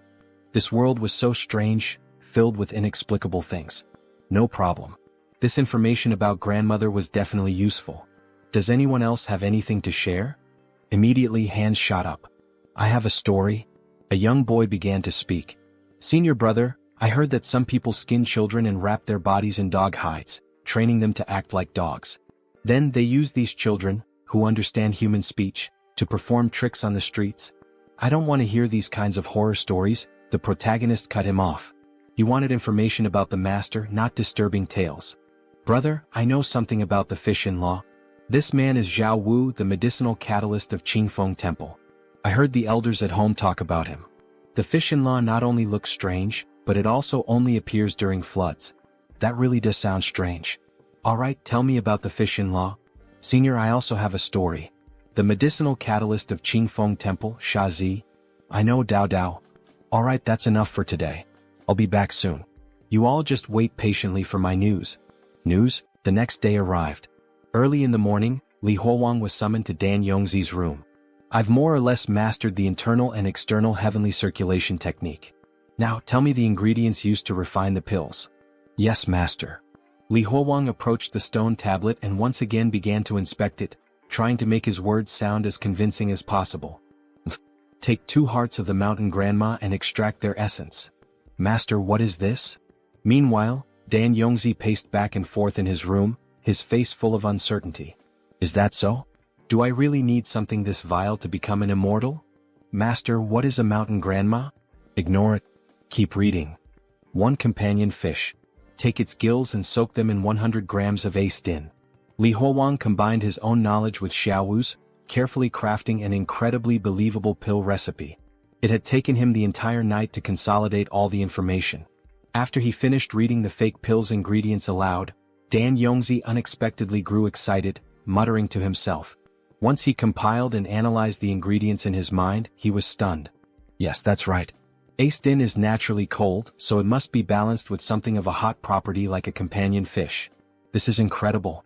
And to think we would need the hearts of mountain grandmas to refine a pill. Why did I never think of this before? Since humans can be refined into pills, then it stands to reason that evil beings like these could also be used for the same purpose. Dan Yongzi reasoned with himself, trying to justify the ingredients. Li Huowang realized that Dan Yongzi could be extremely intelligent at times, yet utterly foolish at others. He never trusted anyone but himself. Ultimately, everything came down to superstition. In a world without gods or demons, being superstitious would be considered foolish. But even in a world full of supernatural beings, being overly superstitious was still foolish. Just then, Dan Yongzi reached into his sleeve and pulled out a bronze handbell with a noticeable dent. Li Huowang immediately recognized its resemblance to the bells used to control zombies in movies he had seen before. Dan Yongzi shook the bell violently, and a piercing sound rang out. It was so loud that Li Huowang felt as if his head would split apart from the pain. He barely had the strength to close his ears and grit his teeth. At the same time, he realized that the bell affected not just his hearing, but also his vision. Everything around him twisted and distorted, as though the entire world were being shaken. What is this? What is Dan Yongzi doing? Did I make a mistake? Have I been found out? Just as Li Huowang feared he had failed, he noticed the edges of everything around him. The corners of the table, the hems of Dan Yongzi's sleeves, even the borders of the sacred text, starting to gather in front of Dan Yongzi. He couldn't clearly see what was forming, but he knew one thing for certain. It was made from the edges of everything around them, and it was alive. For a moment, Li Huowang thought he was hallucinating and shook his head. But then, right before his eyes, the thing split into two. As he stared at the two wriggling entities in front of Dan Yongzi, a hunch formed in his mind. Are these the creatures that will gather the ingredients for Dan Yongzi? Just as that thought crossed his mind, he saw Dan Yongzi lower his body, scoop up a handful of dirt and shove it into his mouth. Then, in an unnaturally distorted voice, he spoke to the creatures. His voice was bizarre, unnatural, yet the creatures understood him. As soon as Dan Yongzi finished giving his instructions, they quickly disappeared. When they departed, everything returned to normal. Dan Yongzi, looking pleased, said, "Don't worry. Even if the ingredients listed in the sacred text are difficult to obtain, I can still get them. It's a good thing I still have people outside to rely on." Li Huowang responded with admiration. "Yes, Master is someone who will definitely achieve immortality. Nothing in this world is too difficult for you." "But Master, what were those things?" Dan Yongzi glanced at him and said, "It seems you still have much to learn. Those are the wandering gods mentioned in the sacred text." Due to the dangerous situations Li Huowang had been in for the past few months, he had never had the time to consider these things, nor had he taken the opportunity to truly contemplate the nature of the world he was now living in. What exactly was a mountain grandma? What were the wandering gods? None of these things had existed in his original world. If it weren't for the pork and lamb he had eaten here, he might have thought that nothing in this world was ordinary. Dan Yongzi placed the bronze bell back inside his sleeve and said, "This is a good treasure. I had to use a lot of my power just to take it." "Take?" Li Huowang asked. "Yeah, of course I had to take it from someone else. Do you think anyone would just give it to me for free?" Dan Yongzi said matter-of-factly. "That's what I should do if someone has something that I don't. I learned that lesson when I was 5 years old, the day someone snatched a bun from me. When I was younger, I robbed people and took their money. Then I started stealing techniques, treasures, even disciples. I've even taken the entire Zephyr temple for myself. And look, even the statues of the three deities haven't condemned me." Dan Yongzi's voice was filled with satisfaction. "You should listen carefully when adults speak. That is what it means to have manners. I'm only teaching you this because I treat you like my own family." Li Huowang hesitated for a moment before asking, "But Master, what if you can't take something away from someone else?" Dan Yongzi sneered. "Can't take it? Then I join forces with someone else to try and take it together. You're literate, yet you don't know how to use your brain? If I still can't take it, I'll poison them. If poisoning doesn't work, then I'll frame them. Do whatever it takes, use every underhanded trick possible. Just get what you need." Those few sentences alone were enough for Li Huowang to fully understand Dan Yongzi's way of doing things. He would stop at nothing, using any method necessary to obtain what he wanted. Li Huowang responded, "Master, you are quite wise." Dan Yongzi laughed coldly. "Yeah. So what if I can't read? So what if I don't understand many things? They called my ways vile and evil. Fine. Then I'll become an immortal and show them exactly who is stupid and vile." His last words came out as a shout, his ugly face contorted with rage. Li Huowang didn't know who Dan Yongzi was referring to, but it was obvious that there was a deep grudge between them. From that moment on, Li Huowang spent nearly all his time with Dan Yongzi, eating, sleeping, and researching the path to immortality together. During this period he refined the recipe bit by bit, making the sacred text's method appear increasingly credible. Before long the ingredients Li Huowang had requested arrived. One of them was sticky, pale white and covered in soft black fur. The other was a lump of faintly glowing black boils. The sight of them filled Li Huowang with both disgust and awe. Disgust at their repulsive appearance, and awe at Dan Yongzi's ability to actually obtain them. "Master, should we refine them now?" he asked. Dan Yongzi shook his head. "No need. There's still some time before the new year. Let's have our New Year's Eve meal first." Li Huowang was momentarily stunned by these words. A New Year's Eve meal? Was this some kind of tradition? Without hesitation, he followed Dan Yongzi out of the pill refinement room, making their way to the cave where meals were typically eaten. The other three disciples, Chang Ming, Chang Ren and Xian Yuan, were already there waiting. When Dan Yongzi saw the empty table, his expression darkened. "Why have you not set places for the deceased disciples? Hurry and prepare their utensils. We must welcome them properly for the New Year celebration." Soon each dead disciple had their own set of utensils, placed neatly at the round table. Only then did Dan Yongzi's expression soften with approval. He took his seat at the head of the table while Li Huowang sat to his right. The left side remained empty, that seat was reserved for Jiang Kuan. "Bring out the dumplings." Assistants entered carrying a steaming plate of dumplings. The fragrant aroma filled the cave as they carefully used metal spoons to place the dumplings into everyone's bowls, including the ones prepared for the deceased disciples. Dan Yongzi chuckled. "Ho ho, the new year is almost here. Relax and eat." Despite his words, no one touched their food until Dan Yongzi took the first bite. He picked up a white dumpling with his chopsticks and placed it into his mouth, chewing with satisfaction. The pork lard and chives blend together quite well. He suddenly paused, biting down on something hard. "What's this? Corn? Ah, a sign of good luck." Li Huowang stared at the dumplings in his bowl for a long moment before finally taking a bite himself. Dan Yongzi watched him eat and grinned. "You all are lucky being able to enjoy dumplings like this. When I was your age I didn't even know what dumplings looked like. I had only ever heard of how delicious they were. Then one year during a New Year celebration, I caught a whiff of an amazing aroma coming from someone's house. That was the first time I saw dumplings. I didn't even bother playing with their beautiful daughter that day. I simply cut her down and went straight for the dumplings cooking on the stove. I must have eaten at least half a kilogram of them. Back then the stuffing was the same, pork lard and chives." The other disciples only smiled weakly at the story, while Li Huowang quietly stuffed his cheeks with food. Dan Yongzi noticed the tears welling up at the corners of Li Huowang's eyes and sighed. Without saying a word, he picked up his own bowl and placed it in front of Li Huowang, giving him his share of dumplings. "Sigh. Looks like you've had a tough life too.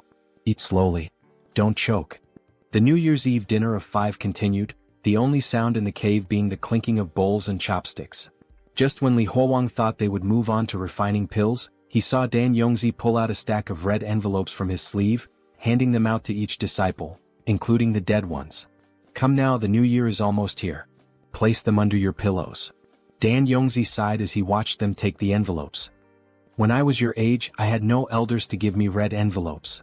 Dan Yongzi placed the final red envelope beside Zheng Kuan's bowl before turning to Li Huowang with a smile. "You don't need a red envelope. Come now, let's become immortals together and share the same longevity as the heavens and earth." Li Huowang smiled, his laughter light and cheerful.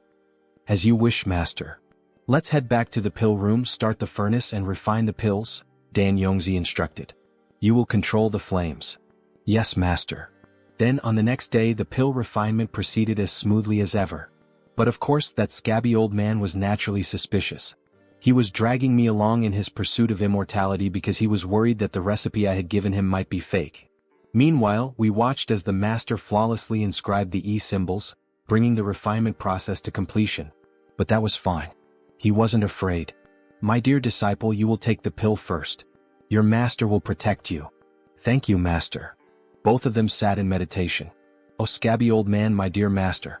You and your grand dreams of immortality will die with me today.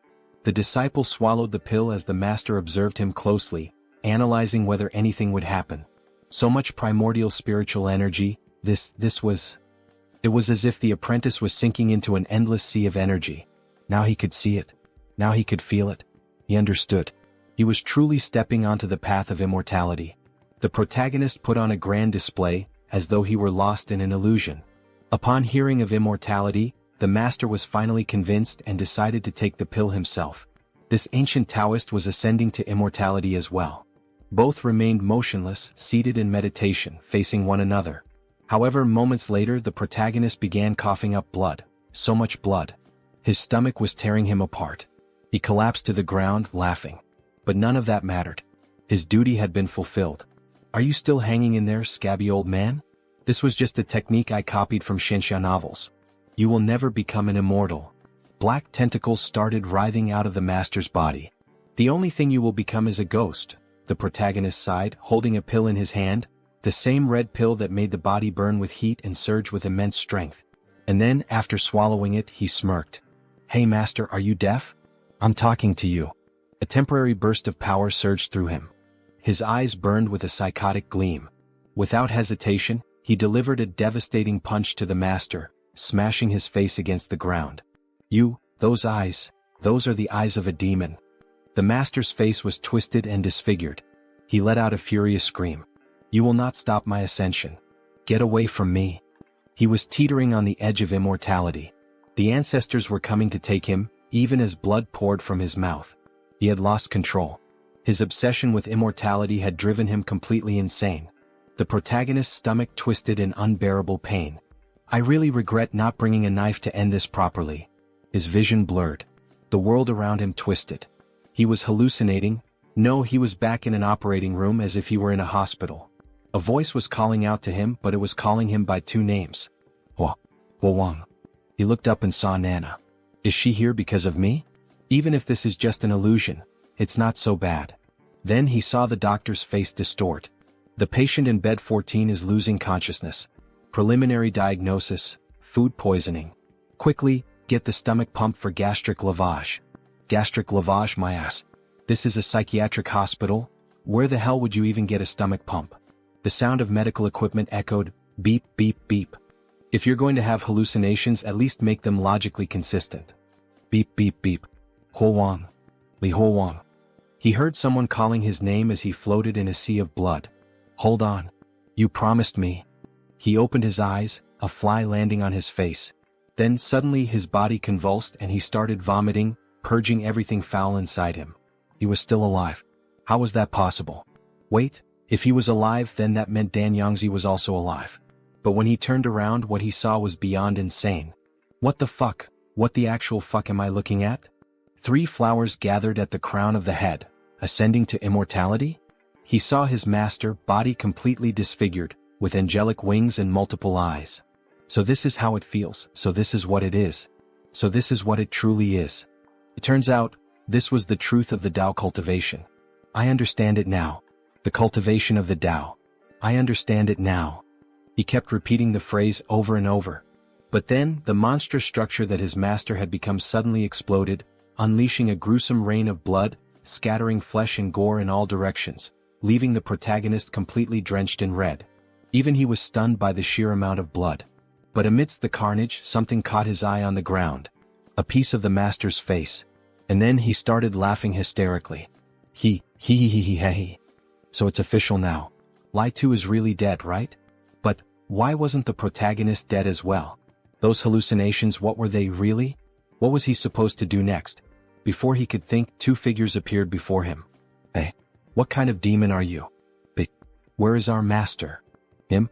He's the one you're stepping on. That's him. The 2 senior disciples, Xianyang and the others, refused to believe it. You're lying. The master wouldn't die. Look at this face. He's really dead. Li 2 had slaughtered countless people in his lifetime. He should have died long ago. But that wasn't why I killed him. It was purely personal resentment. Before he could finish speaking, the two disciples turned and bolted. At least let me finish before you run off. The protagonist rang the bell, calling out. Everyone gather here. Li Huowang is dead. You're all free to go home now. The others stared at him in disbelief. That piece of skin, was that really Li Huowang? No doubt about it. It was him. Let's hurry. Run, follow us. We can finally go home. Everyone leave now. Dan Yangzi is dead. We can all return home and celebrate the new year. Li Huowang is dead. Where are you all from, brothers? Let's travel back together. Brotherly, we can finally go home. But as they made their way out, a sound reached their ears. They turned their heads slightly and saw the three remaining disciples locked in a fierce battle. Xianyang. Hurry. Let's kill these two accomplices of Dan Yangzi. Then we can share the heavenly book together. Xianyang, if you don't want to die, get out of here now. The master taught you the Tao of alchemy. In a situation like this, do you really think you can stand against the two of us, who practice the Tao of the sword? So, in the end, this is all about the heavenly book. But that wasn't really a book that granted immortality. It was just an old scripture. Senior brothers, why don't you come with us instead? Xianyang, if you're not interested in the book, then leave now. Otherwise we will kill you. Alright, so they will go first. Those three older brothers will keep fighting among themselves. We'll meet again. Then the protagonist begins to ring the bell. Everyone who wants to go home, follow closely behind. Don't get curious and don't look inside. The swords of the three older brothers show no mercy. Then they're finally out. We see them as if emerging from a cave into a forest. It looks like sunset with birds all around. Everyone is happy, at last they're going home. What joy. The sun is already high. Did he spend the whole night with the bald guy in the alchemy room? Senior brotherly, let's go too. Wait a moment, says Huowang as he gently holds her hand. Then he places something in her palm. These are the last words and addresses left behind by those who died here. After you leave, remember to find someone to go with you and take these back to their families. Senior brother, what do you mean he's not going home? Forgive me, but Huowang no longer has a home. So he returns to the temple. Where else could he go? That place is all he has left in his memories. Speaking of which, today is the first day of the lunar month, and he hasn't eaten that disgusting black tai sui this month. The effect that suppresses the hallucinations is about to wear off? Even if it's not real, it doesn't matter. Let him see Nana one more time, just once is enough. Then, as he closes his eyes, he begins to sink into a deep ocean of blood, as if his mind is emptying. However, before he reaches rock bottom, he hears the sweet voice of the white-haired girl. Senior brother Li. At the same time, Nana pushes him from the other side. Li Huowang. Senior brother Li, let's go together. There's no need. It's alright here, he's used to being here. Well, since senior brother Li wants to stay, why don't they just leave? Be quiet. Don't you dare say that again. Everyone falls silent after hearing the sweet girl shout at them. Senior brother, if he can't go home, he can go to her home. Her home is very spacious and the east wing is empty too. Senior brother, he's not completely alone. Huowang, you still have her. Li Huowang. He can't give up on himself. Can he hear that? Beep, beep, beep, son, you can't die. If he dies, how will his father and mother go on living without their son? Huowang, beep, beep, beep. Then once again that butterfly appears in the protagonist's eye. Li Huowang. Nana, that voice is yours, Li Huowang. He quickly gets up and tries to grab her. Nana, I knew that was your voice, hold me. Huowang.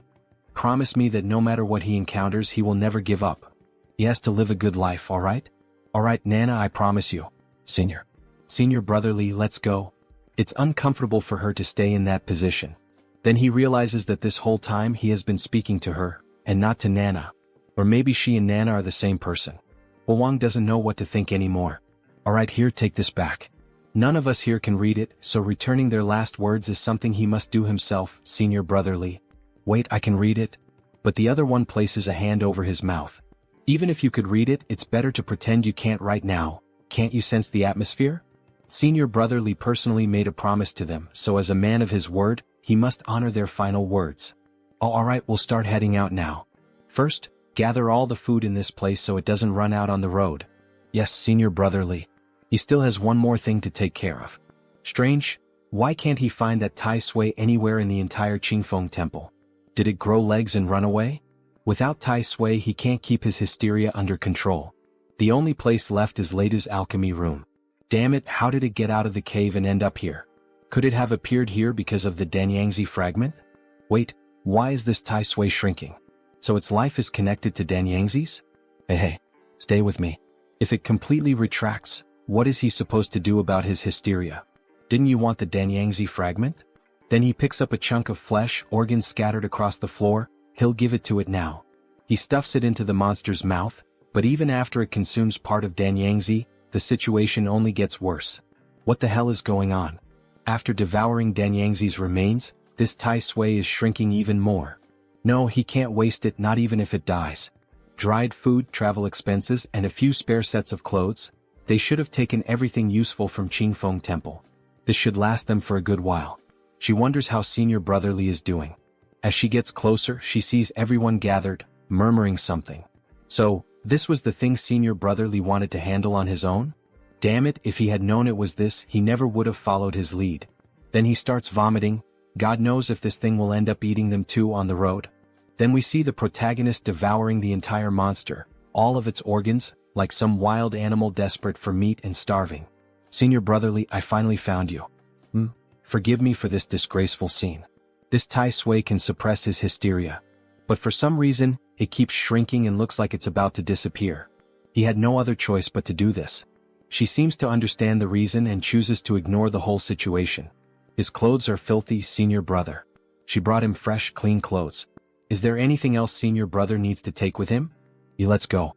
There's still one more place to check. It's so quiet here. It seems the three older brothers have decided the winner. Senior Brother, have you finished fighting? Well, they're all dead. What a brutal scene. One of the brothers is impaled, another lies dead with a sword through his stomach. Senior Brother won't need this sword anymore. So he'll use it for now. Then he sees the sacred book again. This celestial book.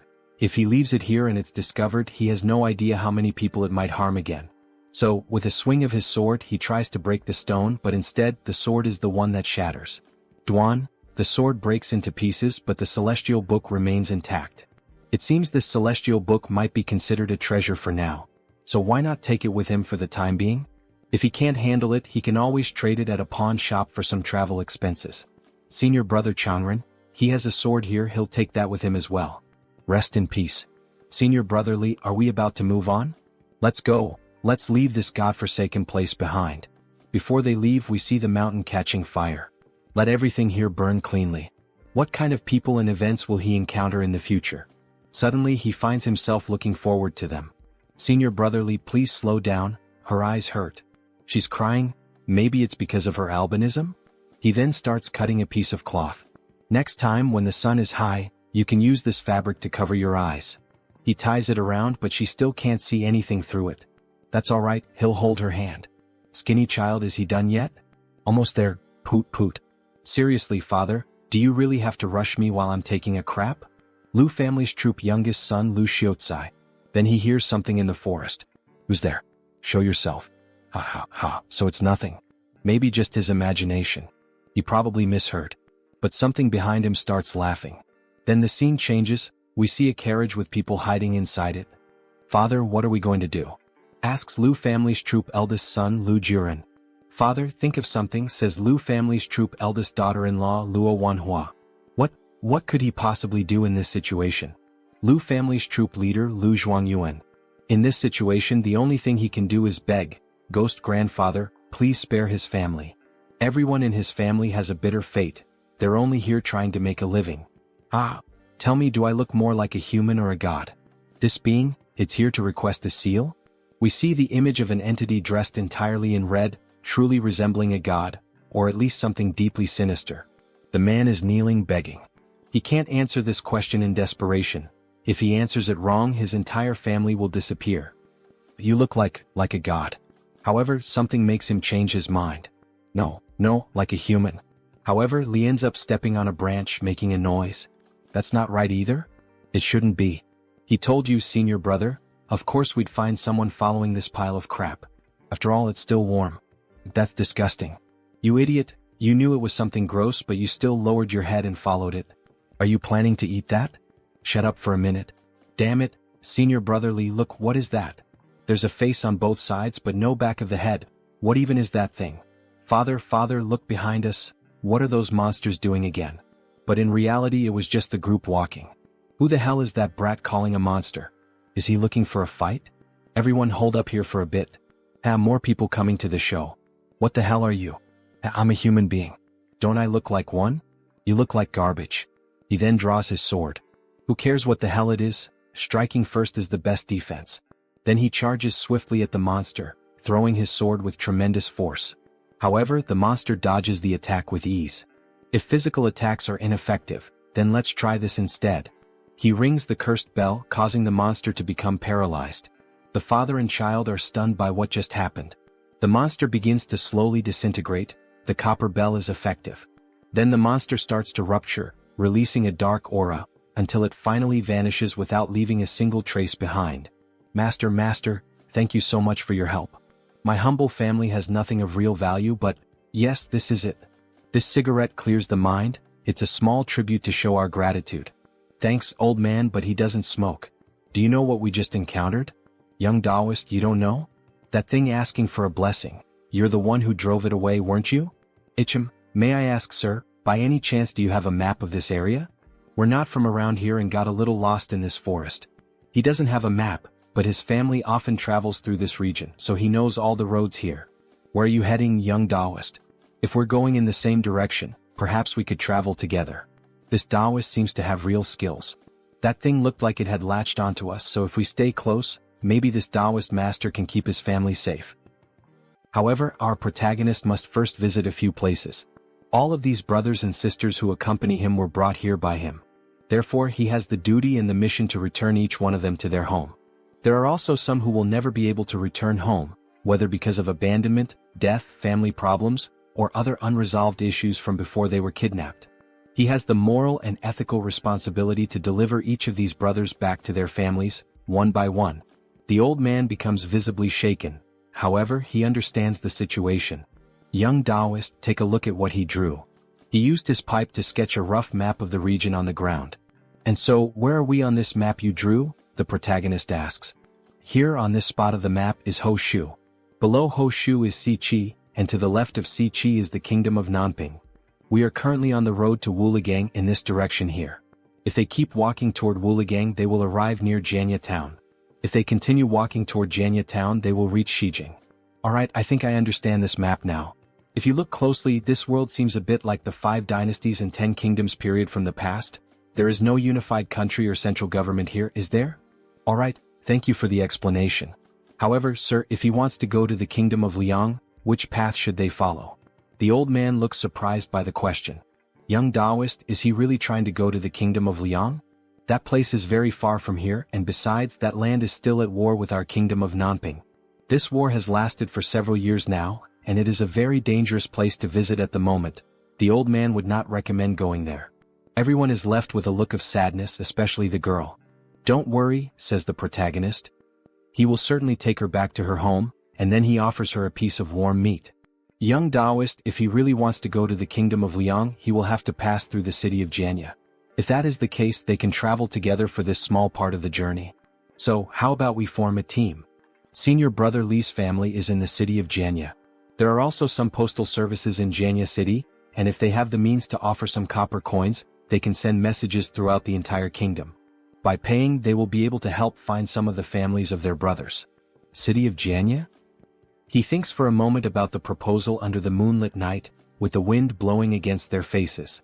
With a slap on his own thigh, he decides. Alright, sir. They will travel together to the city of Janya, and they will count on him to guide them along the way. Young Master Taoist, he is so kind. Everything can be easily discussed, says the old man happily. So they start walking through the same dark forest as before. However, a red smoke looking like blood watches them and laughs at them as if something were observing them. Then, on the following day, they exchange information among themselves. The old man, along with his children, performs theater shows as a way of making a living. And so, how is the business in this theater trade? Times are hard and business is even harder. After a severe drought, the entire city of Nanping suffered a great flood, and ordinary people are struggling even just to eat. Look over there, we can see some people in the fields.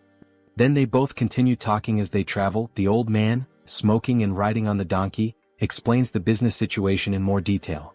Since common people have no money and are struggling even to afford a basic meal, there are even fewer who are willing to watch performances, give tips, or spend money. So, are there no more rich people in these regions? Like the nobility or wealthy landowners? These rich people do not even bother to hire a theater group for a funeral anymore. They just finish it off with a meal. Not even for branch ceremonies. Then they see two children playing and watching the group as they pass by. The tall young man tries to communicate with them with a smile on his face, but he ends up causing the opposite effect. The children scream, "It's a ghost," and the other starts shouting for his mother. The old man says, "How can we, singers, compare ourselves to the skills of the young Taoist?" The children run away, scared by their ugly faces. The young Taoist is so powerful at such a young age that his future achievements are limitless. "It's not all that," he says, "there's no need for flattery." Then, as they continue traveling, he takes the opportunity to ask the old man a question. These lands have really been without water and remained under severe drought for a long time. In any case, is there any well-known sect in this country of Nanping? A sect with special abilities, for example, people like him? Yes, special abilities, yes, they do exist. There is a sect in the city of Shijing. They are very good at helping people have children. Called, what is it called again? The old man is already going crazy from smoking that pipe so much. Right. If he gets to Shijing, he just needs to ask someone on the street and they will know. Then one of the old man's sons interrupts the conversation. "Father, look ahead. We have finally arrived at Wuligang." They see a very humble village along a dirt road with dead plants, no water, and a large cloud of smoke rising from the town. "Young Taoist, let's move to an open space at the entrance of the village and begin our performance." All right. The Liu family's theater troupe is about to start the show. Set up the stage. In the next scene we see the protagonist lying down on a pile of hay, resting and thinking about life. Shijing. He wonders what kind of sects exist in Shijing and what they actually do. After all, asking for a child does not seem very trustworthy. But since they dare to establish themselves in a big city, they are probably not an evil sect. Then, something is placed over his face. He quickly gets up, startled. "Senior sister, why on earth did you remove the blindfold we had put on her again?" It is still daytime. Her eyes are going to water again. However, she ignores him with a beautiful smile on her face, giggling. "Senior brotherly, look at this bronze mirror. They use this mirror for makeup in the opera. It shows a clear reflection. Look, the reflection is really very clean."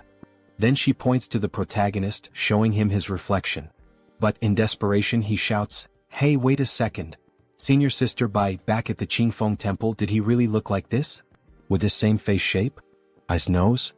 Yes, senior brother, it has always looked just like the way it is now, as reflected in the mirror." "What's the matter? Senior brother, is there a problem or something strange about his image, about his reflection in the mirror?" Bai becomes worried by this extreme change in his mood. After all, he has often shown signs of being unstable. "No, it's nothing, don't worry." Looking at his reflection more carefully, he realizes that his new face resembles his face back when he was in the hospital, but with an older appearance. Back at the hospital he was still in high school. How could he be this old? No, his mind is a mess and his memories are fragmented. His life truly feels like a joke. Meanwhile, off to the side, people start gathering around the square as they notice a red canvas being unfolded. Then the theater performance begins. The old man is dressed in traditional clothing, with a few black smudges on his face and a weapon in hand. Ouch. His cruel uncle has thrown him out of the house. Now it is the girl's turn to join the performance. Like a lone wild goose in the middle of the snow. Like weeds at the side of the road, trampled by everyone. His daughter and she are suffering from hunger and cold, which are unbearable. They can only beg for food on the streets and the child starts crying from hunger. This is how the Liu family troupe performs. They earn their money through hard work. Everyone in the audience starts getting excited with the performance. Suddenly, the old man sees the protagonist from afar in the crowd. "Young Taoist." He runs over, abandoning the woman. "Hello, young Taoist," he came at the perfect moment. What is the problem? The old man's business is facing some trouble. Could he help him? "Master Liu, he does not know how to sing opera. He is afraid he will not be able to help him with his problem." No, young Master Taoist, he doesn't need to sing opera. It is something else he can help with. There is a rich local family here in Wuligang, the Hu family. Master Hu has just asked someone backstage to invite him. He wants me to perform a ghost play at his house. To perform a ghost play? Does he mean to perform a play for ghosts? Wait, Senior Li is surprised. Oh my god, certainly not.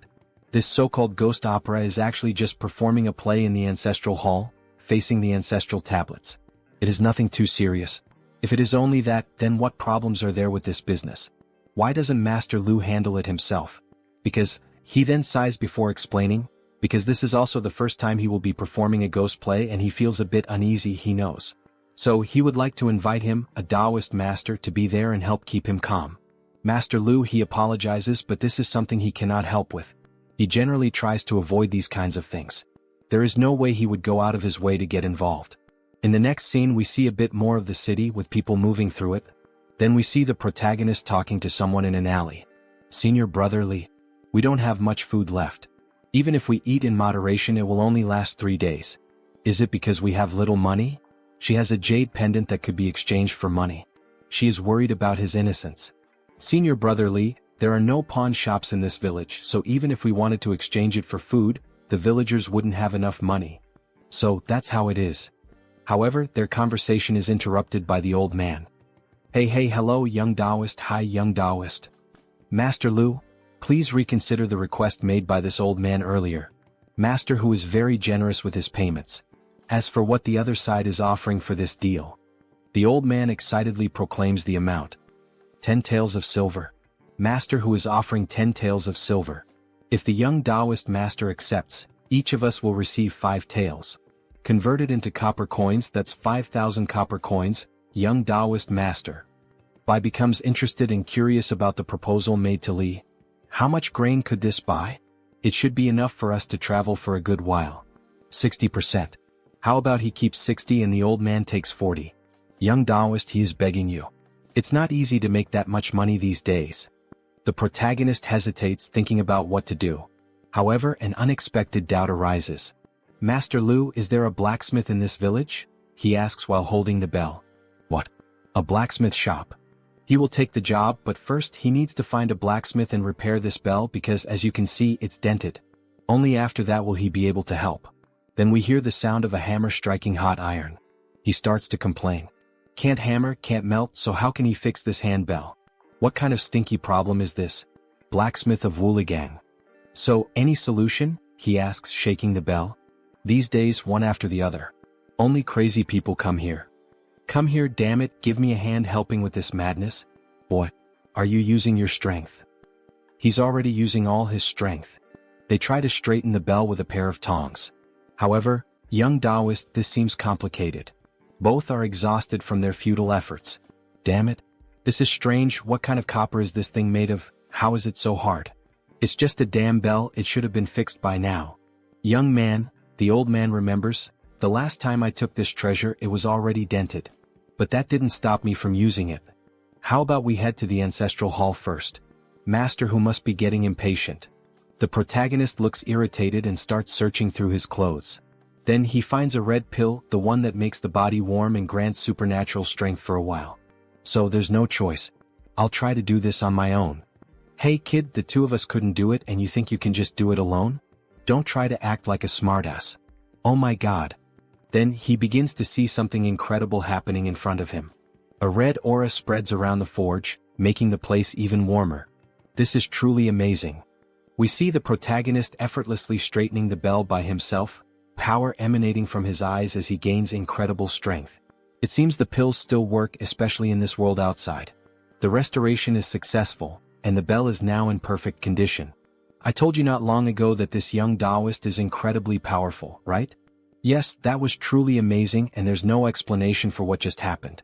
What the hell did he do? I saw him put something in his mouth before this explosion of strength. Master who really invited a specialist to help this time.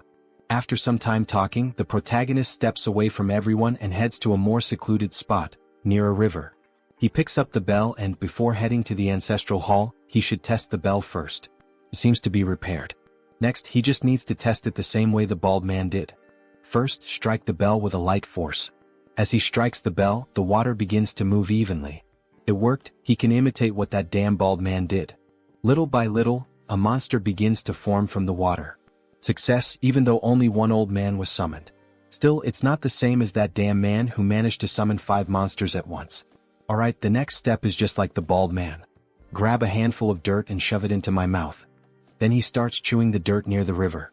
Can it understand my words? He asks, his voice distorted. Yes, it can understand. The monster really understood and spoke the same language. Alright, can it be used by me? He wonders. His voice, why is it so distorted? Once, 3 months of life exchange. Do less, this is expensive.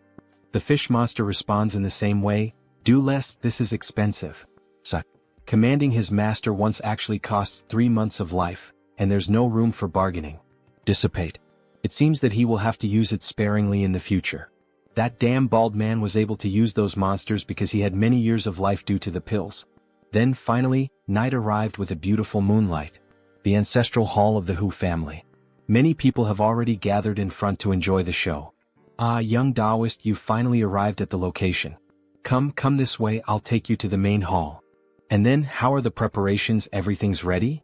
Just now, Master Hu said that in previous years he also hired other groups to perform ghost operas and nothing happened. Young Taoist, don't worry. Alright. If Master Hu has ensured it, then there won't be any problems. Hey young Taoist, look, this is Master Hu, this is the young Taoist I told you about. With him here, it's guaranteed that everything will be safe. Oh? He will be relying on both of you tonight. Then we are introduced to the homeowner. Hu King, the wealthy master of Wuligang. But Master Lu, he remembers there being women in his troupe. Don't worry Master Hu, the women are just preparing outside and won't break your rules. If that's the case Master Lu, once the ancestors come out to watch the opera, we, the descendants who invited the performance, must leave. Please take good care of the ancestral hall. As for the opera, choose something cheerful, as the ancestors told us in our dreams that the underground is very quiet, and they want to watch something festive. Alright Master Hu. Also, when the opera begins, the living cannot speak to the performers so the ancestors aren't disturbed while they listen. Don't worry Master Hu, absolutely no rules will be broken. How strange all these rules and commotion. Well, anyway, no matter how you look at it, it doesn't seem like anything will go wrong. Let's hope everything goes well. Then the show begins. The Duke Gong likes wine and listens to frivolous music. Jie Junshan asks about the dance posture. King Liang is tyrannical and the people's lives are difficult. The heroes of Nanping learned about water and fire. Since ancient times, the rise of the ambitious has brought suffering to ordinary people. As the saying goes, success is built upon 10,000 withered bones. The protagonist watches everything from afar. Truly everything is going well. On stage, the atmosphere is lively and bustling, but the audience is in complete silence. Don't think too much about it, it's rather frightening. And as good as the music is, staying up all night to listen to it still makes you sleepy. It's lively and bustling, but the audience is in complete silence. Don't think too much about it, it's quite scary. The characters in the play begin to fight and put on a beautiful performance. But no matter how good the music is, staying up all night to listen to it still makes you sleepy. It seems that ever since he arrived here, he's been getting sleepier. He seems to fall asleep easily. This isn't good, as he accepted the money. The reality starts to shift as he falls asleep, as if he's returning to the hospital. He really can't sleep while working. However, he suddenly awakens. Something is wrong. Why did the singing suddenly stop? Mr. Lu, why did you stop suddenly? Then when he looks at the Lu family, he sees a huge monster with a red aura. Good show, here is your reward. So it's that ghost again, I thought it had died.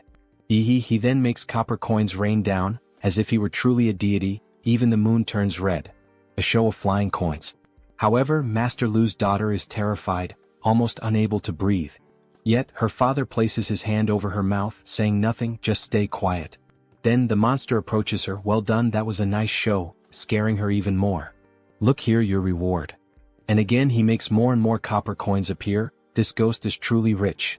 After making so much money rain down, he quickly flies off to another location, while the protagonist simply observes the situation. The monster quickly runs into the house, sits on the throne, and demands that the show continue. The entity wants to keep watching. Master Lu, this evening's performance shouldn't end, let's continue? Young Taoist, this. The old man is very scared, this wasn't supposed to happen. Then the protagonist takes a step forward. Why are you still standing there? Don't stop, keep singing and performing your show. Our benefactor has already given us a generous reward. Then he stands beside the monster, also wanting to watch the show. Come on, don't stop. The demon demands that they keep singing. Our benefactor has already given us a generous reward, now it's time for them to do their part with the show. Even though the three are afraid, they decide to go through with it. All right, young Taoist. They will start the show again, apologies for the mistake. A round and bright moon rises early in the east. That thing has come, but it isn't even attacking. What the hell does it want? I'm thinking of my dear old mother in the hallway. Clang clang, clang clang. The demon looked like a child, excited by the show it was watching. Joyful and happy. It even claps along to the rhythm. This thing can't be here just to watch the opera, right? Wait, what's happening? It's getting blurry? The demon begins turning into a red mist. Clang clang rising, diffuse. Following him, my lord. How? The mist begins to approach the members of the performance, slowly drawing nearer as it listens to them sing. Especially to the girl, who starts to feel cornered. It's like a sheep facing a predator. Then the demon appears in front of her, laughing, and with the enormous claw of his hand, he pierces the girl's head. Although he doesn't actually harm her, it's more as if he passes through her mind and out her mouth. So that, in the end, he can extract something from within her. Something that looks like a seal and at the same time like a candle. The demon had waited all this time to obtain it and then decides to eat it. All of this happens while the protagonist watches the situation unfold. The girl appears to be physically fine, although when she realizes the demon has eaten something that belonged to her, she goes into a state of shock and even begins drooling from her mouth. And with that, the demon became more active, revealing its mouth as if there were several souls inside its stomach. If you didn't have this unpleasant habit like humans do, of taking, then it seems what he consumes is not a candle or sweets, but rather the fear produced in people's hearts, right? We see his image facing the demon as if there had already been many victims, each one consumed along with the terror in their hearts. Are you angry? That means he struck a nerve. Master Lu, don't stop. If she's afraid of being blinded by the strong wind, she just needs to close her eyes and keep performing. He calls out from inside the great house. Just believe what he says and everything will be fine. Still, they seem hesitant to trust him, especially the girl who struggles to give him that vote of confidence. Yet even with the demon nearly taking full hold of her fear, she begins to sing again. The second clock ends, the shift and the change begin, and I sit in restless silence, my sleep uneasy. I have not failed the common people of Gu County. This golden decree calls upon me, for this reason? She sings with anger, and the demon begins to enjoy it once more. Aha, tell me, does he resemble a human or a god? The question is directed at the protagonist. You resemble a demonic spirit formed from a double-yolked egg, and with one sword strike, he tries to cut the demon. However, he ends up failing. Healing and health, just listen to the sounds of the fight inside the building. At 3 o'clock in the morning, a round and bright moon lights up the courtyard. The song and the performance continue, even with the intense fight between the two. The girl and the boy keep dancing, even surrounded by all that red mist that signifies the demon's presence. The girl, upon snapping out of the emotional shock, is startled to see our protagonist in the sky, fighting. He is trying to kill the creature, but in the end, when he throws the sword, it flies past the old man and nearly kills him. However, while he is thrown far away by the demon, the book containing the sacred scriptures ends up slipping out from his body. And when he manages to pull it back, since it was tied to him, he realizes that this stops the demon from continuing to harm him. Yes, these scriptures really do contain some kind of overwhelming power. After all, even a monster like this one is frozen in fear. And even wounded by a purple energy emitted from the stone that holds the scriptures. He hadn't expected that. This thing truly fears the celestial scripture. That is going to be his advantage to win this fight. The demon now seems to want to retreat, because even it can't stand against that cursed stone. Aha, it looks like fortune has turned. Now it's his turn to counterattack with everything he's got, even if it means using that damn stone. And we see one of the most beautiful scenes so far in this manhwa. He stands in contrast to the red moon, on a night devastated by darkness. Yet there is an intense glow of purple-black light shining from the sacred scripture. At the same time, the bell hanging from his body is clearly visible. The demon is enraged and charges at him, and with that, we witness a brief clash between the two mists, the red and the purple. He is literally using a stone to strike the demon, or at least trying to hit him. But the demon manages to dodge, causing the stone to slam into the ground and leave a hole right in the middle of the courtyard. Go to hell, he will drag the demon to hell here and now, even if it means sacrificing himself. And in a desperate moment, using all his strength, he hurls the stone with the sacred scriptures straight at the demon. But he ends up failing. After all, the monster had hidden itself within the walls. Damn it, he says, frustrated. Can this thing from the dawn even pass through walls? Disappear? Consider yourself lucky for having escaped so quickly. We see the damage he left on the wall while using the stone, and the funniest part is that the stone remains completely intact. Then the old man approaches him with the sword in hand. "Young Taoist, here is your sword." "My sword fell near your side? Thank you, Master Lu." As he takes the sword, he begins to hear a demonic laugh. It's coming from Master Lu. He has been possessed. Tell me, do I look more like a human or like a god? His appearance has completely changed, with a wicked grin and glowing red eyes. Wait, this isn't good. This Master Lu is a fraud. He shouldn't have taken the sword. His hands are full. Then the old man's hands begin to transform. He now looks like a ghost as he tries to grab him. Penetrating, he manages to sink his claws into his body. The demon got what it wanted, to reach the protagonist's body. Finally, foolish human. Now tell me, does he look like a human or like a god? But he stays completely calm. After all, this was all part of his plan. There's no way for the demon to escape him now. So he begins ringing the bell in front of the possessed old man. We see several golden scriptures start to appear around the demon, and then, one of the spirits that responds to the bell's call swallows the demon whole. He continues to ring the bell while the monster is devoured by the spirit. Master Lu's face begins to become disfigured, as if it were melting. In the end, only an empty shell is left behind. It's finally over. It turns out the real body of that thing was the shadow on the ground. No wonder cutting its body in half didn't work. Checking the time, it's almost 5 in the morning. At last it's over. The intense glow of the night, with the reddish moon and petals scattered through the wind. Yet he begins to hear a song.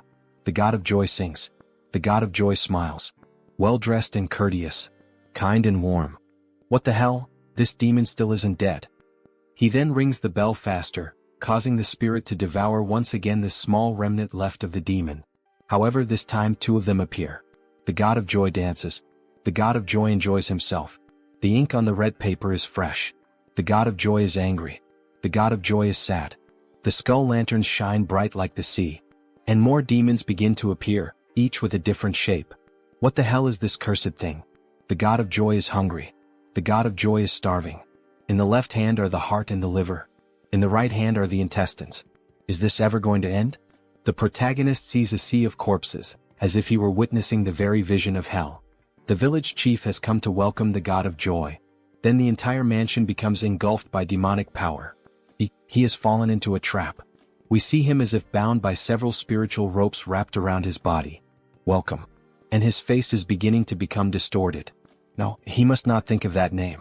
He tries to resist the demon.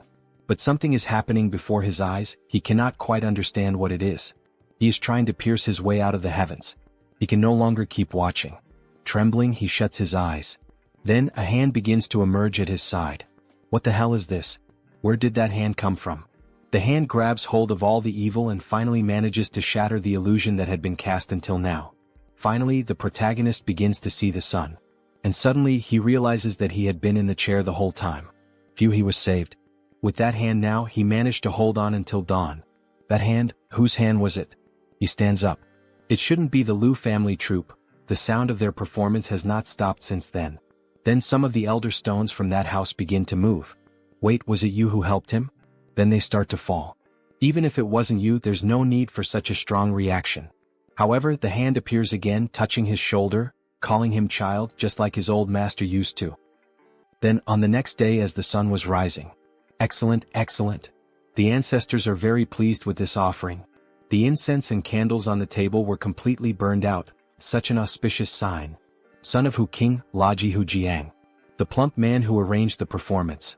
Mr. Lu, you gave it your all. Allow me to offer a toast in your honor. It's nothing truly, this old man was simply doing his duty. Then a child tugs at the old man's clothing. Were you the one singing in the ancestral hall last night? He heard everything from outside. You sing really well. Grandson of Hu King, Hu Xiaoya. As long as young master who enjoyed it. Someone. Take the young master back to his room to study. He doesn't want to study. Put him down. Mr. Lu shows a look of sadness. Jiang tries to shift the mood. My apologies for this little commotion. Here are the 10 taels of silver we agreed upon, Master Lu. Please accept them. He has other matters to attend to, so he won't be staying any longer. Thank you for the reward, Master Hu.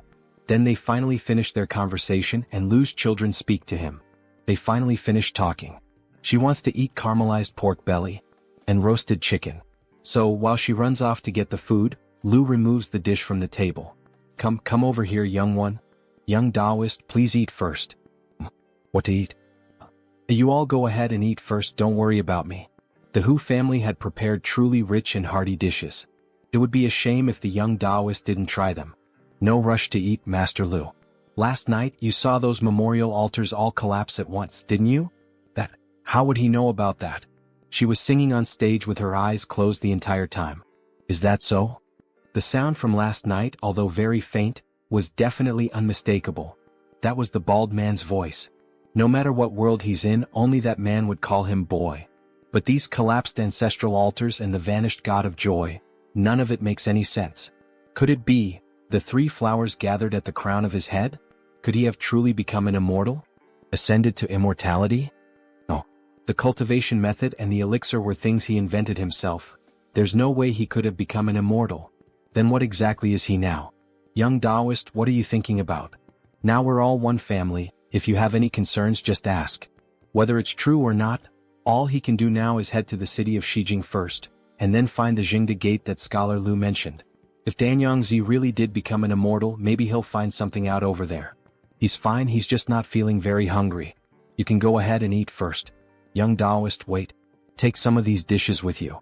He still hasn't given you the agreed 6 taels of silver. Wait a minute, young Taoist. Then night finally falls.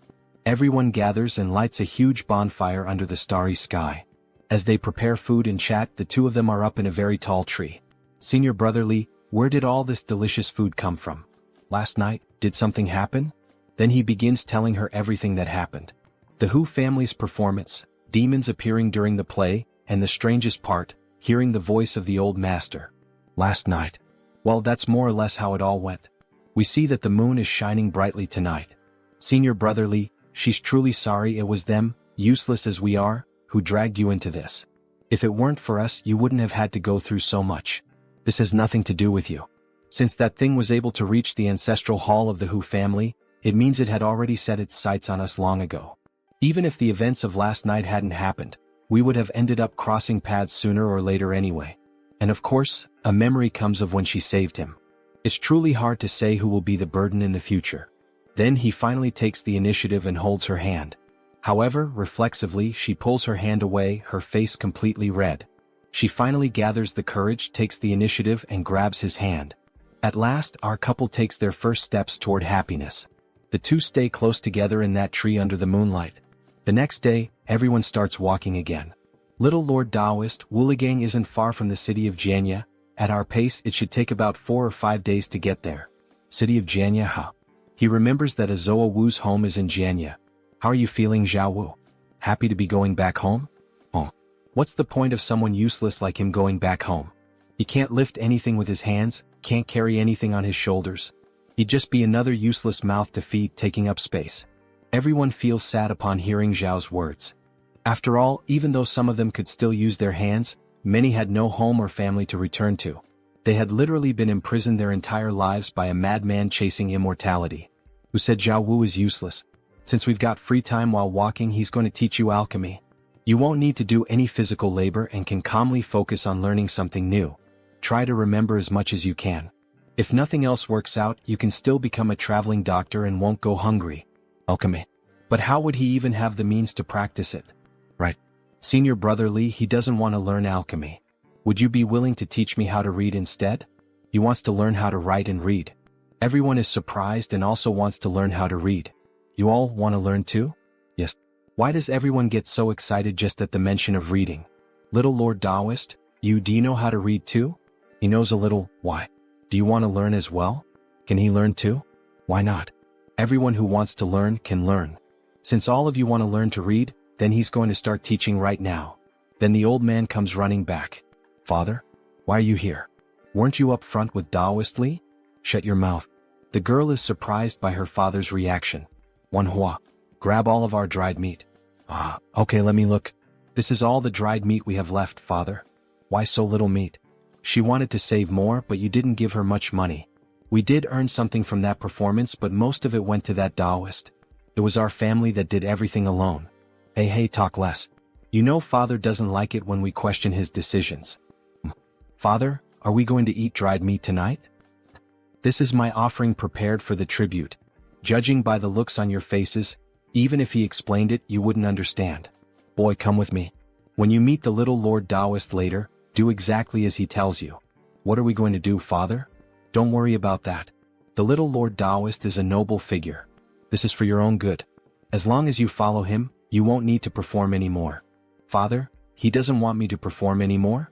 Then he begins teaching everyone how to write, using the ground itself as a chalkboard or paper. Little Taoist. Leader Lu, did something happen? Yes, something did, ha. Little Lord Taoist, look, Before he could finish his sentence, the old man is interrupted by the child. Chief, wait for him. He came from very far away to perform with them. Ah, young master Hu, what are you doing this far out? Don't joke like that. Hurry and go back so you don't worry your father and the rest of your family. The chubby boy is nearly dying after finally running for a bit. No, he's not going back to that place. He wants to perform with all of them. He absolutely loved the dance and the performance. He'll never forget the look on his father's face when young Master Hu of the Hu family shouted that he wanted to learn how to sing opera. Back then he had no idea what singing opera really meant, but he would soon find out. Nonsense. I spent a fortune to hire a tutor to teach you how to read and write. It's bad enough that you don't study properly, and now you want to become an opera singer? Father, not another word. Performing opera is one of the lowest occupations there is. He wants you to rise above, and instead you seek disgrace. Shameful. Then he slaps the boy in the face. Father, he was wrong. He'll study harder. Isn't that enough? No wonder. Every time after a performance, Father would never let them interact with the patrons. So that's why. Is that really how the world sees us? Then in the next scene we see the protagonist lost in the forest. Where is this place? Where are Bai Ling Miao and the others? He sees something that catches his attention. Light. He better take a look. He sees 3 red figures in the middle of the darkness. Sorry to bother you. Did you see, son? Huowang? Senior brother Li? The 3 most important women in his life appear. Thank God it's you. Wait, something's wrong. How could Yang Na and his mother be there together with Bai Ling Miao? No, there's something strange about this. He can't move forward. No, he can't stop either. His limbs won't obey him. Then a hand appears behind him, helping him move. Excellent, excellent. Very good. The medicinal manual was also brought. My son, let's ascend to immortality together. We see a giant eye staring straight at the protagonist, resembling his former master. Open your eyes now. Then he finally wakes up as if from a nightmare. Senior brother Li. What happened? Senior brother Li, did you have another nightmare? A dream. Just a dream. You must be hungry, Senior brother Li. She has some buns here. Would you like to eat? We don't have any more money, do we? Where did you get the money to buy the buns? How about that? She sold her gold bracelet. Gold bracelet? Then he remembers, it was the first contact he had with her. Hadn't he given it to Yang Na? No, Yang Na doesn't exist. In the end he gave it back to Bai Ling Miao again. Senior brother Li, you've been carrying this burden alone for far too long. There's nothing more I can do. So, this is the only way she can help. She had already helped a lot over the past few months, whether by supporting him or assisting with the escape plan. As soon as everything is settled, he's going to buy her an even bigger gold bracelet. She gets shy at his words. After all, it sounded like a future marriage proposal. Alright, she'll be waiting for him. Then they finally arrive in the city. Jianya Town. A vast center full of people, merchants, and large structures. Master Lu, that sect in Shijing you mentioned earlier. Aside from the reputation of granting children, what else do you know about that place? He's never even set foot in there. But if he had to guess, it's probably just an old master with a bunch of novice monks reciting scriptures. Senior brother Li, aren't we going to stay in Jianya for a few more days? No, we're not. The final wishes were all entrusted to Zhao Wu, who is on his way back home. He'll ask an escort agency to deliver them everywhere. Staying here wouldn't bring us any benefit. Then, in that same place they see Zhao Wu sitting with a stranger. Senior brother Li, he didn't go home. Zhao Wu? Why the hell did he come back again? For what reason? His father thought he was a useless cripple. A long time ago he told Zhao Wu that maybe he hadn't been kidnapped. Maybe his own father had sold him. Qingfeng Temple, Chun Xiaoman. He's completely covered in hair like an animal. Not even a tiger eats its own cubs. He's imagining his father as someone far too cruel. He was the one sold by his own parents. For just 2 taels of silver. They sold him like cattle, and didn't look back even once. So in the end, it's senior brother Li who is too kind. You know what? A tiger won't eat its cubs, but some people are far crueler than tigers. Xiaoman, calm down, Xiaoman. Hey, so, Chun Xiaoman, do you still want to go back home? Of course he does. He wants to make them pay for what they did. And you, Xiaowu? What's your plan? He wants to keep traveling with all of you. Alright then, in that case, let's all eat. Shopkeeper, take our order. He's starving. Coming right away, dear guest. Let's take a break. After we eat, we'll buy whatever we need for the journey. Alright. Young Taoist, please come down and rest for a bit. There are still some buns left, please eat something. This old man will take watch in your place. Anything unusual in the camp? Nothing particularly special. Except that De Gur went into the forest a long while ago, and still hasn't come back. Should we send Xiucai and Jurin to go look for him? Just take over the watch, Master Lu. He'll go find his man himself. No need to trouble you with that. Yes. Then please be careful, young Taoist. So he heads out in search of De Gur. Idiot, you out here, idiot? Strange, what is that idiot doing here? Could he have come all the way here alone? Then he notices a man near a stone. Wait, who's that? Is that him, the idiot? Amichuofo. It's a random man in monk robes, eating some kind of offering. Did you come here for something? Amichuofo? Are you a disciple of the Vajra sect? Indeed, it's true, he is a disciple of the Vajra sect. This guy seems suspicious. Would it be alright to ask where his master cultivates and which enlightened one he venerates? He doesn't have a fixed place to cultivate, but he heard there's a monastery to the north that offers food, so he's heading there. As for the enlightened one he mentioned, are there actually multiple enlightened ones? It's rare to find a disciple of the Vajra sect so lacking in cruelty in this world. Forget it. Whether he's lying or not, he still advises him not to eat the offerings meant for the dead. Hey, how can you accuse me of lying? Hinvi entered the Vajra sect. Disciples of the Vajra sect cannot lie. All you know is chanting Amichuofo. You don't even know which world equals honored one he believes in. What kind of disciple is that? The disciple is confused by the protagonist's comment. Then tell me, what should a disciple of the Vajra sect be like? Taylor Wang said that disciples of the Vajra sect shouldn't marry, so he won't marry. Shopkeeper Lu said they shouldn't eat meat, so he doesn't eat meat. He saw other disciples chanting Amichuofo, so he just followed along and started chanting Amichuofo as well. He begins giving several explanations, but the protagonist couldn't care less. Until finally the lost idiot shows up. Senior Brother Li. In the forest, there's rice. Wild rice. What wild rice? That's a funeral offering. He actually had the audacity to eat that? Is he tired of living? Then he punches the idiot in the stomach. That's enough, he's already wasted too much time searching for him in the forest. Let's go back now. Meanwhile, the disciple remained silent, deep in thought. He did everything they told him to do, everything. So why isn't he considered a disciple of the Vajra sect? Then they return and rejoin the group on the road. More and more people on the road. Looks like we're getting close to Shijing City. Not far now, young Taoist. Just another 10 days or so. But even so, having so many people on the road isn't necessarily a good thing. More people isn't a good thing? The more people there are on the road, the more they become like a herd of fat sheep. And when sheep gather in a herd, that attracts. Bandits are coming. Run for your lives. These sheep really are fat this time. Master Lu was right again, here they come. Keep moving forward.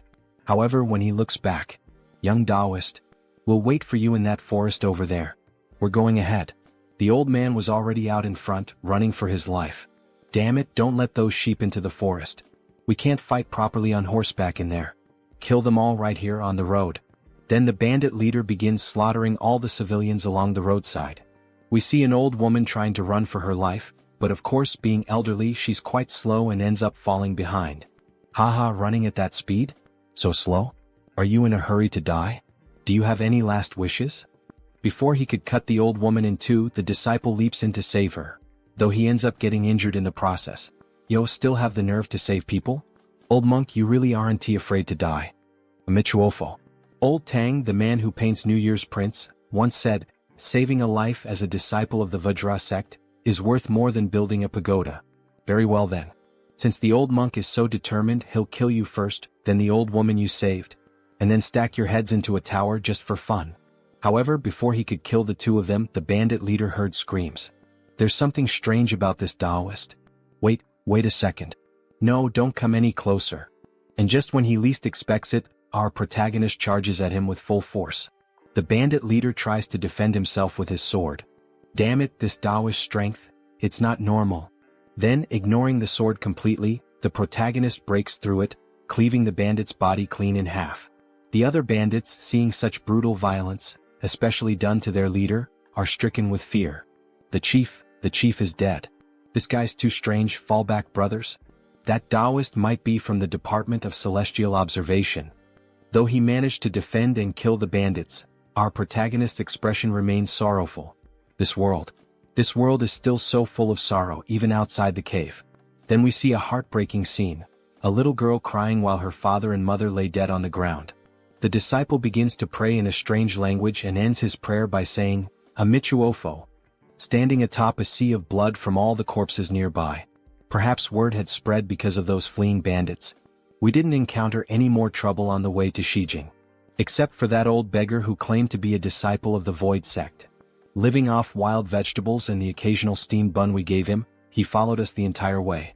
And so, after walking like that for more than 10 days. And so, they finally arrived. Shijing City. This journey drained me. To think all of that was just the road to Shijing. Will it be calmer inside the city, or is this where the real journey begins? Maybe it's time to rest our feet, find a good tavern, and perhaps figure out why that old beggar kept following us. I bet there's more to it. Little Taoist, let's hurry and get into the city. If we take too long, that cheap-in will be full. Go on ahead and take them with you. What about the young Taoist? What will he do? He's going to look for that sect he mentioned earlier, the one based in this city. He'll meet up with them later. We see that it's quite a prosperous city with tall buildings all around. The markets were bustling with people moving through the city, flower vendors, and a very picturesque scenery. Most sects are built atop mountains. But this one is right in the middle of the city, and the incense offerings are thriving. Zhengde sect. Didn't Xinyang mention that name before he died? Could this place really have some connection to Danyangzi? I found the place, but what do I do now? Just say I'm a disciple of Danyangzi? Heavenly honor. He's the last disciple of Danyangzi? Die wicked Taoist. No, he'll be struck down by the other disciples. Then a man appears.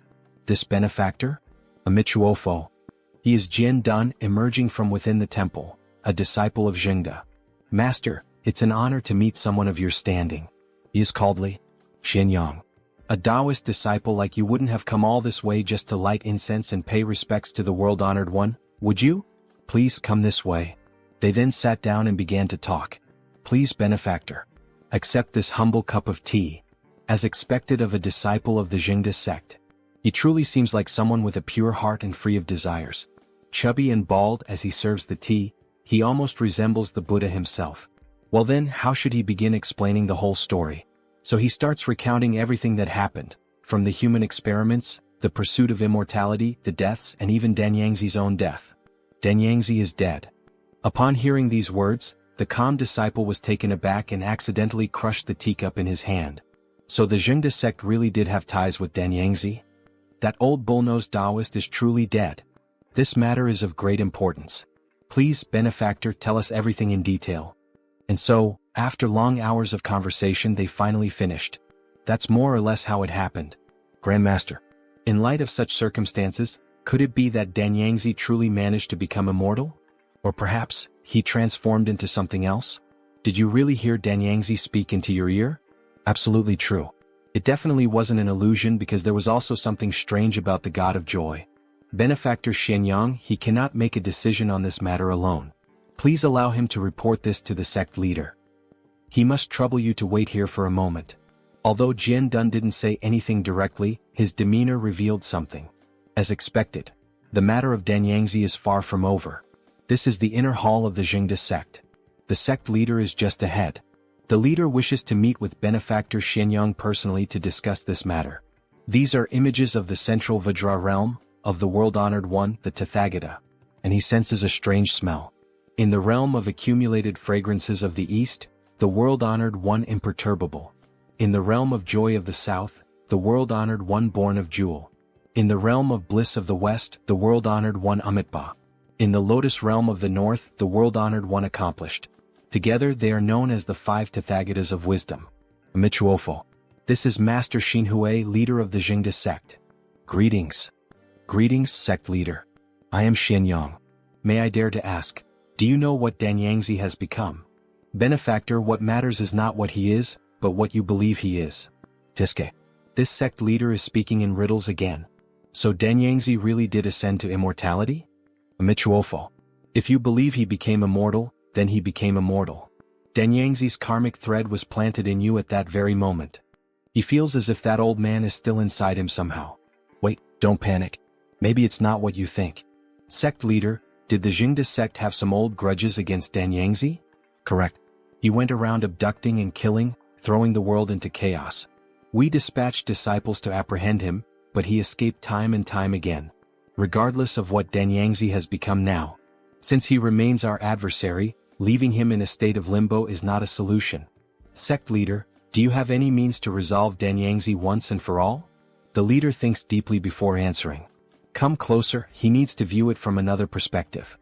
However, the protagonist takes a step back. Benefactor Xianyang, if you still suspect that we intend to harm you, then you should not have stepped into this hall in the first place. Very well. He's willing to give it a try. Just as he finishes speaking, the old man steps forward and touches his forehead. He is then split into two as if the old man had pulled out his soul, or perhaps his spirit. We see a blue shadow being drawn out. He truly feels something strange within his body, even his vision has been affected somehow. Is it over? He asks. And that's where chapter 43 ends. However, here are some spoilers. The old man begins to transform into something strange. An eye starts to grow from the back of his head. He desired this form. He desires it no more. He desires it no more. Open your eyes. As emotions arise, so too should understanding. This sect leader does indeed possess some unique spiritual abilities from the Buddhist path. Benefactor Xianyang, he now fully understands the situation. This matter holds great importance. He must consult with the other elders to determine the proper course of action. You may remain within the sect temporarily. Tomorrow we will give our response. He has a friend waiting outside. If he doesn't return, they'll grow concerned. Whether to stay or leave, it is up to you to decide. The gate of the Jingda sect will open again at dawn. Benefactor Xianyang, he also knows that unless this issue is resolved, it will remain a great threat, both to you and to all beings under the heavens. The protagonist remains silent for a while, then decides to leave the temple that night. This form is not me. If it were truly me, this form would not suffer from affliction or desire. Benefactor Xianyang, please. I desire this form. I no longer desire it. I no longer desire it. As emotions arise, let understanding arise as well. He notices something strange about the old man. Perhaps he just saw it wrong. After returning to the inn, he ordered everyone to disperse and begin inquiring about the Jingda sect. Since this involves Danyangzi, he must act with caution. There's intense activity along the main street leading to the temple. Senior Brother Li, he found something. This gate of Jingda belongs to the largest Buddhist temple in the entire city of Shijing and is the most popular place of worship. He nods. It's said that even people from the palace go to the Jingda sect to worship the world-honored one, and if you're lucky you might even catch a glimpse of the emperor. We've heard that the disciples of the Jingda sect are very devoted and strictly follow the precepts. Apparently, a disciple once secretly ate meat and was immediately expelled. Senior Brother, he had us inquire everywhere about the Jingda sect. Is something going on? He can't let them know that Danyangzi might still be alive. He doesn't want to frighten or worry them. No, it's nothing. Thank you for your efforts. Everyone take a few days to rest. He will make another visit to the Jingda sect. From the looks of it, the Jingda sect appears normal. He has no reason to refuse the sect leader's offer. The girl grows concerned, sensing that he is hiding something. The next day he returns to the temple. What does it mean to calm the mind? We intend to hold a grand universal ceremony to transcend Danyangzi. But before we can begin, we must first address your affliction of mental agitation, Benefactor Xianyang. Affliction? No, he is not ill, he shouts. The other two merely watch him. Sect leader, how can he calm his mind? This scripture, all 5 aggregates are empty, take it with you. Recite it 3 times a day, in the morning, at noon, and at night. Will mere recitation truly be enough to calm the mind? No cultivation method? No herbal prescription either? Just reciting? Benefactor Xianyang, remain here in this temple for now. All this rushing back and forth inconveniences both you and us. Very well. A few days later. Life has reached its end, the pure path has been established. What needed to be done has been done, and there will be no further rebirths. In teaching this Dharma, 5 bhikkhus and others accept it with faith and practice it faithfully. Then the book drops onto his face as if he had dozed off. He hadn't expected that reciting this scripture would actually help. Over the past few days, his sleep has improved significantly. As soon as Danyangzi is resolved, he will seek out the Black Taisui. If he can stabilize his condition, he will be able to live steadily in this world. Then he starts to get up from the bed and notices that there was a shadow near his room. So he decides to peek outside the room to see what is happening. A disciple of the Jingda sect. Is he spying on me? He really wants to see what this Jingda sect is plotting. Then the disciple enters a room. However, he can't follow like this. With a sudden bright idea, he decides to poke a hole in the wall with his finger to check what is going on. This also appears to be a hall of the World-Honored One. World-Honored One, compassionate and merciful, please bless me with a child. If she still cannot bear a son, her husband will sell me. A woman? Coming so late to pray to the World-Honored One? Yet something shocking happens. Disturbing scenes follow. Sensitive readers may wish to skip ahead. A man approaches her from behind with a blindfold, ties it on, and leaves her completely sightless. Then several other disciples arrive, stripping away her clothes to begin the ritual for conceiving a child. So this is the miraculous truth behind those petitions for offspring? Wait a moment, has he been discovered? The man beckons him closer. He knows what you're thinking, benefactor. You must be assuming that the disciples of the Jingda sect have no moral discipline, correct? Yet have you considered why these devotees come so late at night to worship the World-Honored One? Some long for children, so we give them children. The Jingda sect is doing good deeds. Our good deeds are quite broad, are they not? You don't need to explain all that to him. He can't dictate what you do. He only hopes the grand ceremony of universal salvation meets no obstacles. In truth, he was a Taoist before entering the monastic life. Whether Taoist or Buddhist, in the end, all paths are the same. So, benefactor, do you look down on the Buddhist way? He exhales, weary, and says, "This place is filthy. Isn't there a single clean corner anywhere around here?" The next day, benefactor Shenyang, the grand ceremony of universal salvation will begin in a few days. The preparations have been extremely costly, so please avoid wandering around. Very well. Go back and tell the old sect leader that I already know. Amit Ba. The sect leader sent that message on purpose to stop me from roaming about. He's afraid I'll uncover the filth within the sect. Or is there another reason? Hey Taoist? Little Taoist. The old beggar? What on earth is he doing here? Hey, how did you get in? Ah, don't say that. The masters of the Jingda sect are truly kind-hearted.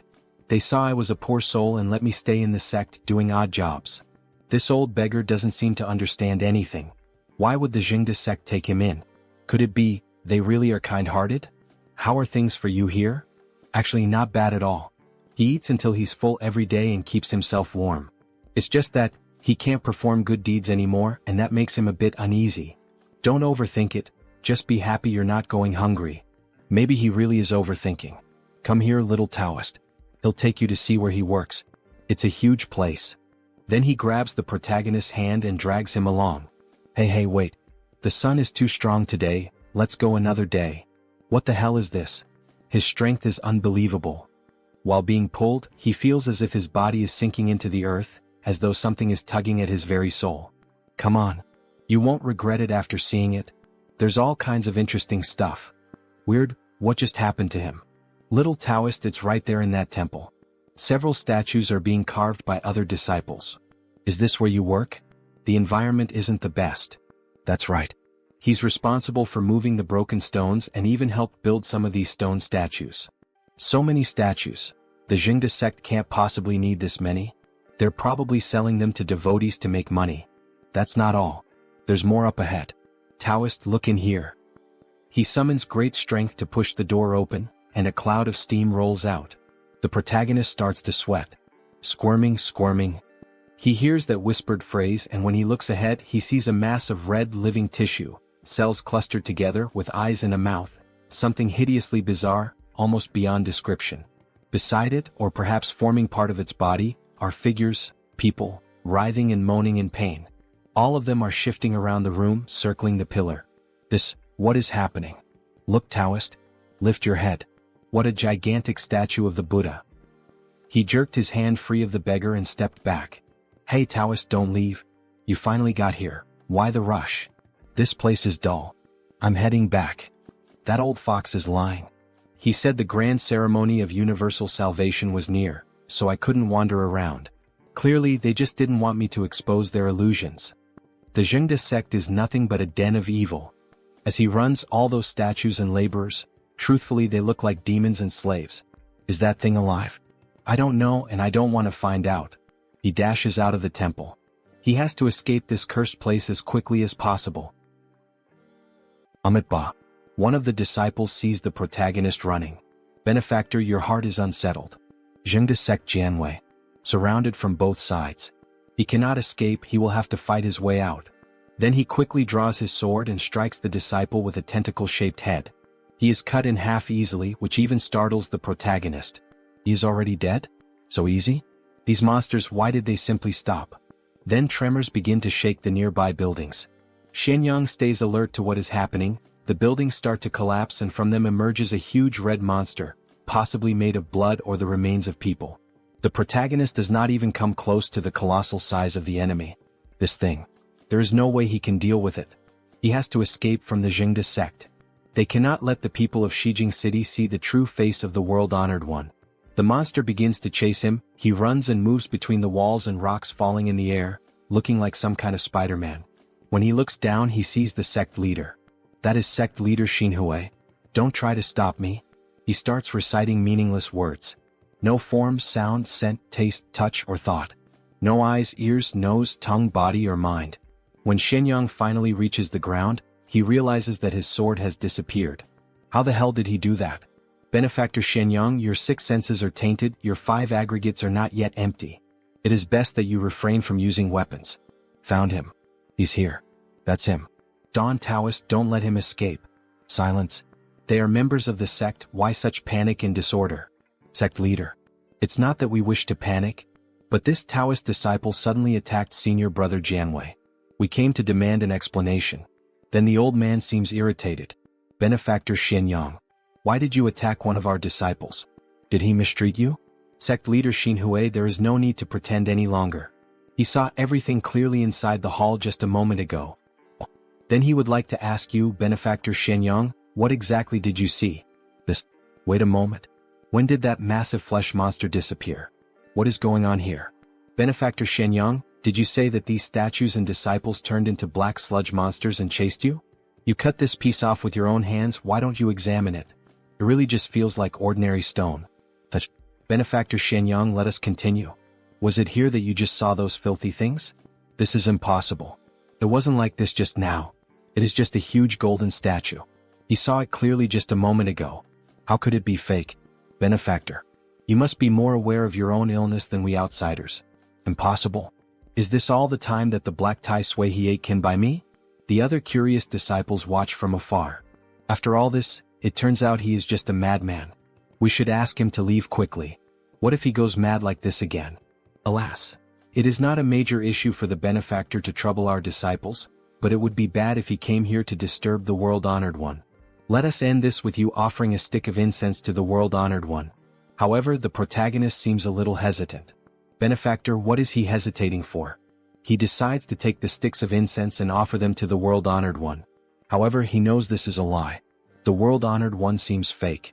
This should be sufficient. Amitabha, please, Benefactor. The stone statues and the disciples are also fake. Everything now is fake. Xinhui thinks he can deceive his senses, how laughable. After struggling between reality and illusion for so many years, do you think he cannot tell the difference between the real and the fake? He cannot remain any longer in the Zhengde sect. No, he cannot remain in this Xijing city either. The next day at dawn. Senior brother Li, why have you returned? Have your affairs with the Zhengde sect ended? There's no time to explain, quickly pack your things. We must leave this place immediately. Okay, but troop leader Lu and the others just went out. We will not wait for them. We leave now. Get Go Hua and the others moving. Hurry, hurry.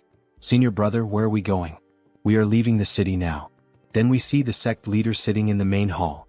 Oh, poor child. If we had not found her earlier, she would have been drowned by her own father. Sect leader. Xianyang has escaped. He escaped? To think that the sutra of the emptiness of the 5 aggregates still failed to delude his 6 senses. Come here, strike. Yes, sect leader. The moon hides the jade rabbit. The sun hides the crow. Naturally there are the tortoise and the snake. Intertwined and knotted. Intertwined and knotted, life and fate are firm. Yet a golden lotus can be planted in fire. Wriggling, wriggling. Gather the 5 elements and use them in reverse. When the work is done, become a Buddha and an immortal. Then the vessel is shattered with some little balls of light and transported into a jar. Since he is not willing to accept this, then go and bring Shenyang back. However, he was able to see through your methods. It is best to be careful. Yes, master, he will bring him back. Then the master enters somewhere and stores the jar. That scoundrel Danyang Zi has some incredible luck. He doesn't know where he found such a rare heart element like Shenyang. And we see a disturbing scene, several jars with vessels stored on a shelf. We see the protagonist group in the middle of the jungle, around the campfire cooking food. Senior sister, please eat a few more bites. These hanging noodles are a rare delicacy. She is not hungry. Senior sister, are you worried about Senior Brotherly? He brought us out of the city, but now he has left us here. Hey, he figures there must be some danger. Senior Brotherly probably thought we were a burden and had everyone hide here first. Let's just wait here for Senior Brotherly. Yes, she unfortunately knows that. Although it is a bit cruel to say it so directly, as long as he can stop Senior Sister Bai's idea of going to look for Senior Brotherly. An explosion happens near them, the sky begins to grow darker with black lightning. That noise. Is Senior Brotherly fighting? Senior Brotherly is in danger. Let's go, we have to help him. But, we are too weak, we can't help. Of course she knows that. If it weren't for Senior Brotherly on this journey, we would have died countless times already. We owe our lives to him. So she needs to see him. If something happens to him, she will not be able to go on living. What a beautiful woman. 10 minutes earlier. His strength is still not enough. To establish a foothold in this chaotic and strange world, he must be strong enough. Even someone like Danyang Zi can become so powerful. Why can't he? But where does strength come from? Then a thought comes to his mind. If he cannot ask, then let him steal. If he cannot steal, then let him plunder. If he cannot plunder, then let him use dirty tricks. Wait. Steal. Plunder. Tricks. He begins to merge with his former master. No, it's not like that. Namo Haidana Dualai is the people from the Jingda sect. They have come, exactly as he expected. Where are they? Namolai, Pajadidi, Shubalai, Putasajuoi, Middlei, Najahinchi. With these strange words, something begins to be created. Amitba. Benefactor Shenyang, your heart is not calm. A body with several heads is formed to face the protagonist. You pieces of trash who worship monsters. He finally dropped the act, didn't he? He begins to play the Shino and summon spirits. Spirit attack. Benefactor Shenyang, he doesn't know what he is talking about. Then he begins to gather energy in his hand and crawl it. However, the spirit attacks his arm directly. Alright, this is working. Meanwhile, the protagonist is eating dirt. Come on, one more year of life. Everyone attack that fat one. Benefactor, the karma of Danyang Zi is upon you. If he leaves with it, I heard it will bring great trouble upon all the people of this world. It would be better to return with me to the Jingda sect. If you want to go back alone. Forgive me for not keeping you company. Tathagata Anuatara. Samyak. Sambodhi. A hand of blood begins to grow on the protagonist's sword. His sword. What kind of ability is this? Then he throws it away. This is not good, even Master Yu is affected. Growth. Growth. Then he grabs the 2 spirits and explodes them at the same time. An ability that creates flesh and blood? Wriggling, this is trouble. He can no longer use his bell or his sword. Do not remain so obstinately lost. Amitba. It would be better for him to return with me, benefactor. The protagonist finds himself in despair. After all, none of his weapons work. He's not going. If those of the Jingda Gate truly have his best interests at heart, then how about letting him leave? Don't those of the Jingda Gate always claim to have a heart of compassion? He cannot defeat him if this goes on. He can only escape for now. He just doesn't know if this monster is fast or not. A heart of compassion. Wriggling. Wriggling. A heart of compassion. Huge thorns begin to emerge from his back and attack the protagonist, piercing even the enormous trees of the forest. Benefactor Shenyang is right. It is precisely because he has a heart of compassion that he absolutely cannot let him leave. He created a prison, a kind of cage with bones to trap the protagonist. The bones begin to enter the protagonist's body, wounding him little by little. Wait a moment, stop. It doesn't matter if he doesn't want to go, he can take him back. He can only be mocking him. Stop this right now. We see that all of the protagonist's blood is being drained into that cage of bones. While he screams in pain, A huge blue spark begins to come out of his body, reaching up to the dark sky that night. Wait a moment, Benefactor Shenyang. He has no intention of hurting you, please calm down. Then the monster uses the technique to release him from the prison of bones. Release? What is happening? Is this monster nervous? Benefactor, would he be willing to have a debate with him? He is confident that he can persuade him to return to the Jingde temple. Could it be that this fat man is messing with me? What the hell is this monster trying to do? He clearly possesses overwhelming power, so why is he making things so difficult for himself? This is no joke. Benefactor Shenyang is a man of great righteousness, and he, Jian Dun, is confident that he can persuade him. However, while he speaks those impressive lines, he is clearly uncomfortable and even nervous when facing the protagonist. It was the same back at the Jingde temple. The power of the sect master Xinhui far surpassed mine, yet he still chose to use those deceitful tactics to trick him. After thinking for a while, Xian finally understands what is happening. No, he would not dare let him die. He would not even dare let his life be threatened, right? Benefactor, what are you talking about? Because as soon as he is in mortal danger, the Dan Yangzi you call Buddha will appear, right? Are you afraid of Dan Yangzi? Nonsense. How could our Jingde sect be afraid of a mere Dan Yangzi? Benefactor Shenyang, please stop overthinking. The protagonist sees his sword. He suddenly realized.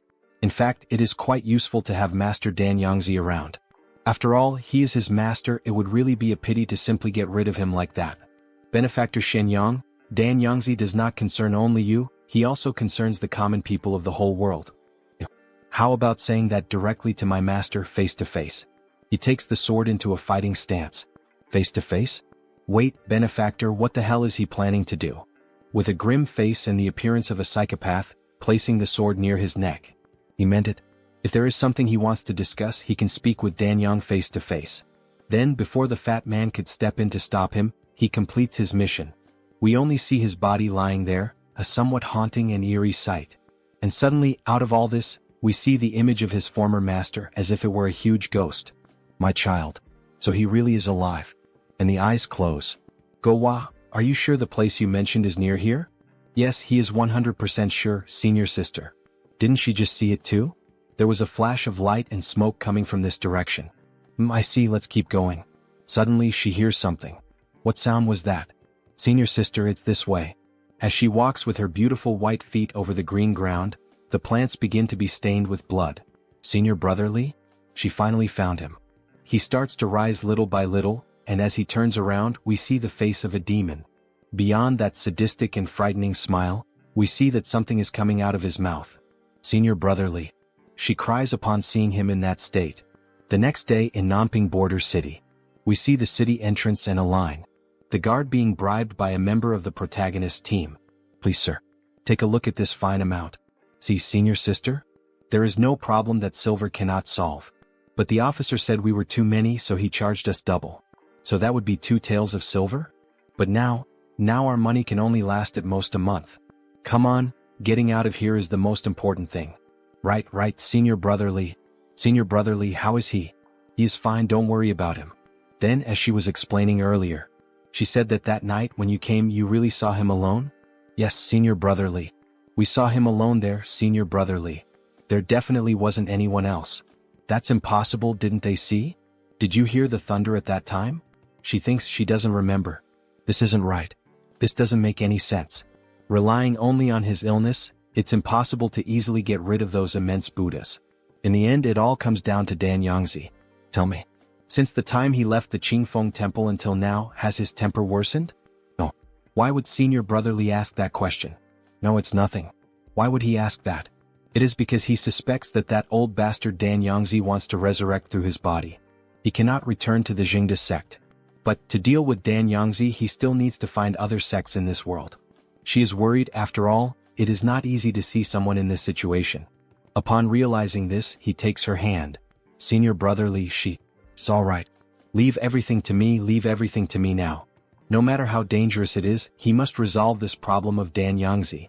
Then finally night arrives and the group decides to take a break to rest. To set up a camp in the middle of the forest. After we leave Nanping, we will reach the Siki kingdom. Do any of them have family in the Siki kingdom? They can prepare to return home. Senior brother Li, his home is in Siki. Then he firmly holds the knife he was sharpening. Shaman by any chance? Alright then, for now tell us, what kind of place is Siki? Are there great sects like the Jingda sect? He doesn't know. Although he lived in Siki, he never left his village. Only once, when he was 9 years old, he saw a spirit medium at the edge of the village. A spirit medium? Tell us about that. At the time he saw them, someone from the village had been possessed, lying on the ground barking like a dog. After the spirit medium saw them, the possessed person was fine the next day. He went back to working in the fields as if nothing had happened. Spirit mediums. Do these people have a sect, or a gathering place? He heard that spirit mediums all live in their own homes, because they need to worship the immortals there. Immortals? What immortals? Do they have names? Yes, the village elders said so. They are called. Suddenly someone approaches. Li Huowang by Liu Bei. Spirit medium. A huge man with a straw hat. What the hell, who's there? Who the hell are you? Hey, don't be so tense. He's not an enemy, not an enemy. He was traveling late at night and saw a light up ahead, so he came to take a look. It turns out he overheard you talking about spirit mediums. He thought to himself, what a coincidence. My humble self is Li Ji, and he happens to be a spirit medium. When he lifts his hat a little, we get a better sense of his face. Senior brother Li. He has seen his outfit before. That is how a spirit medium dresses. Damn it, could it really be what it seems? Then suddenly, something shocks the protagonist. What's wrong, don't you believe me? Then let me give you a little performance. Something bizarre appears behind him. An entirely red veil with a necklace of jewels on top.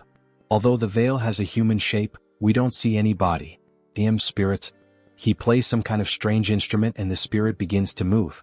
Gods. Come. The spirit grows even more agitated. Everyone around that bonfire is astonished. Jinging sword. Copper bell. The protagonist takes a battle stance, he rings the bell quickly and the sword seems ready to claim another victim. Meanwhile, the medium keeps playing his instrument. The protagonist charges forward with full force, dragging the sword along the ground as he advances against the new enemy. Ouch, Taoist master, what is he doing? He asks me what I'm doing. He should be asking that to him what he's doing. What kind of spirit is he trying to summon?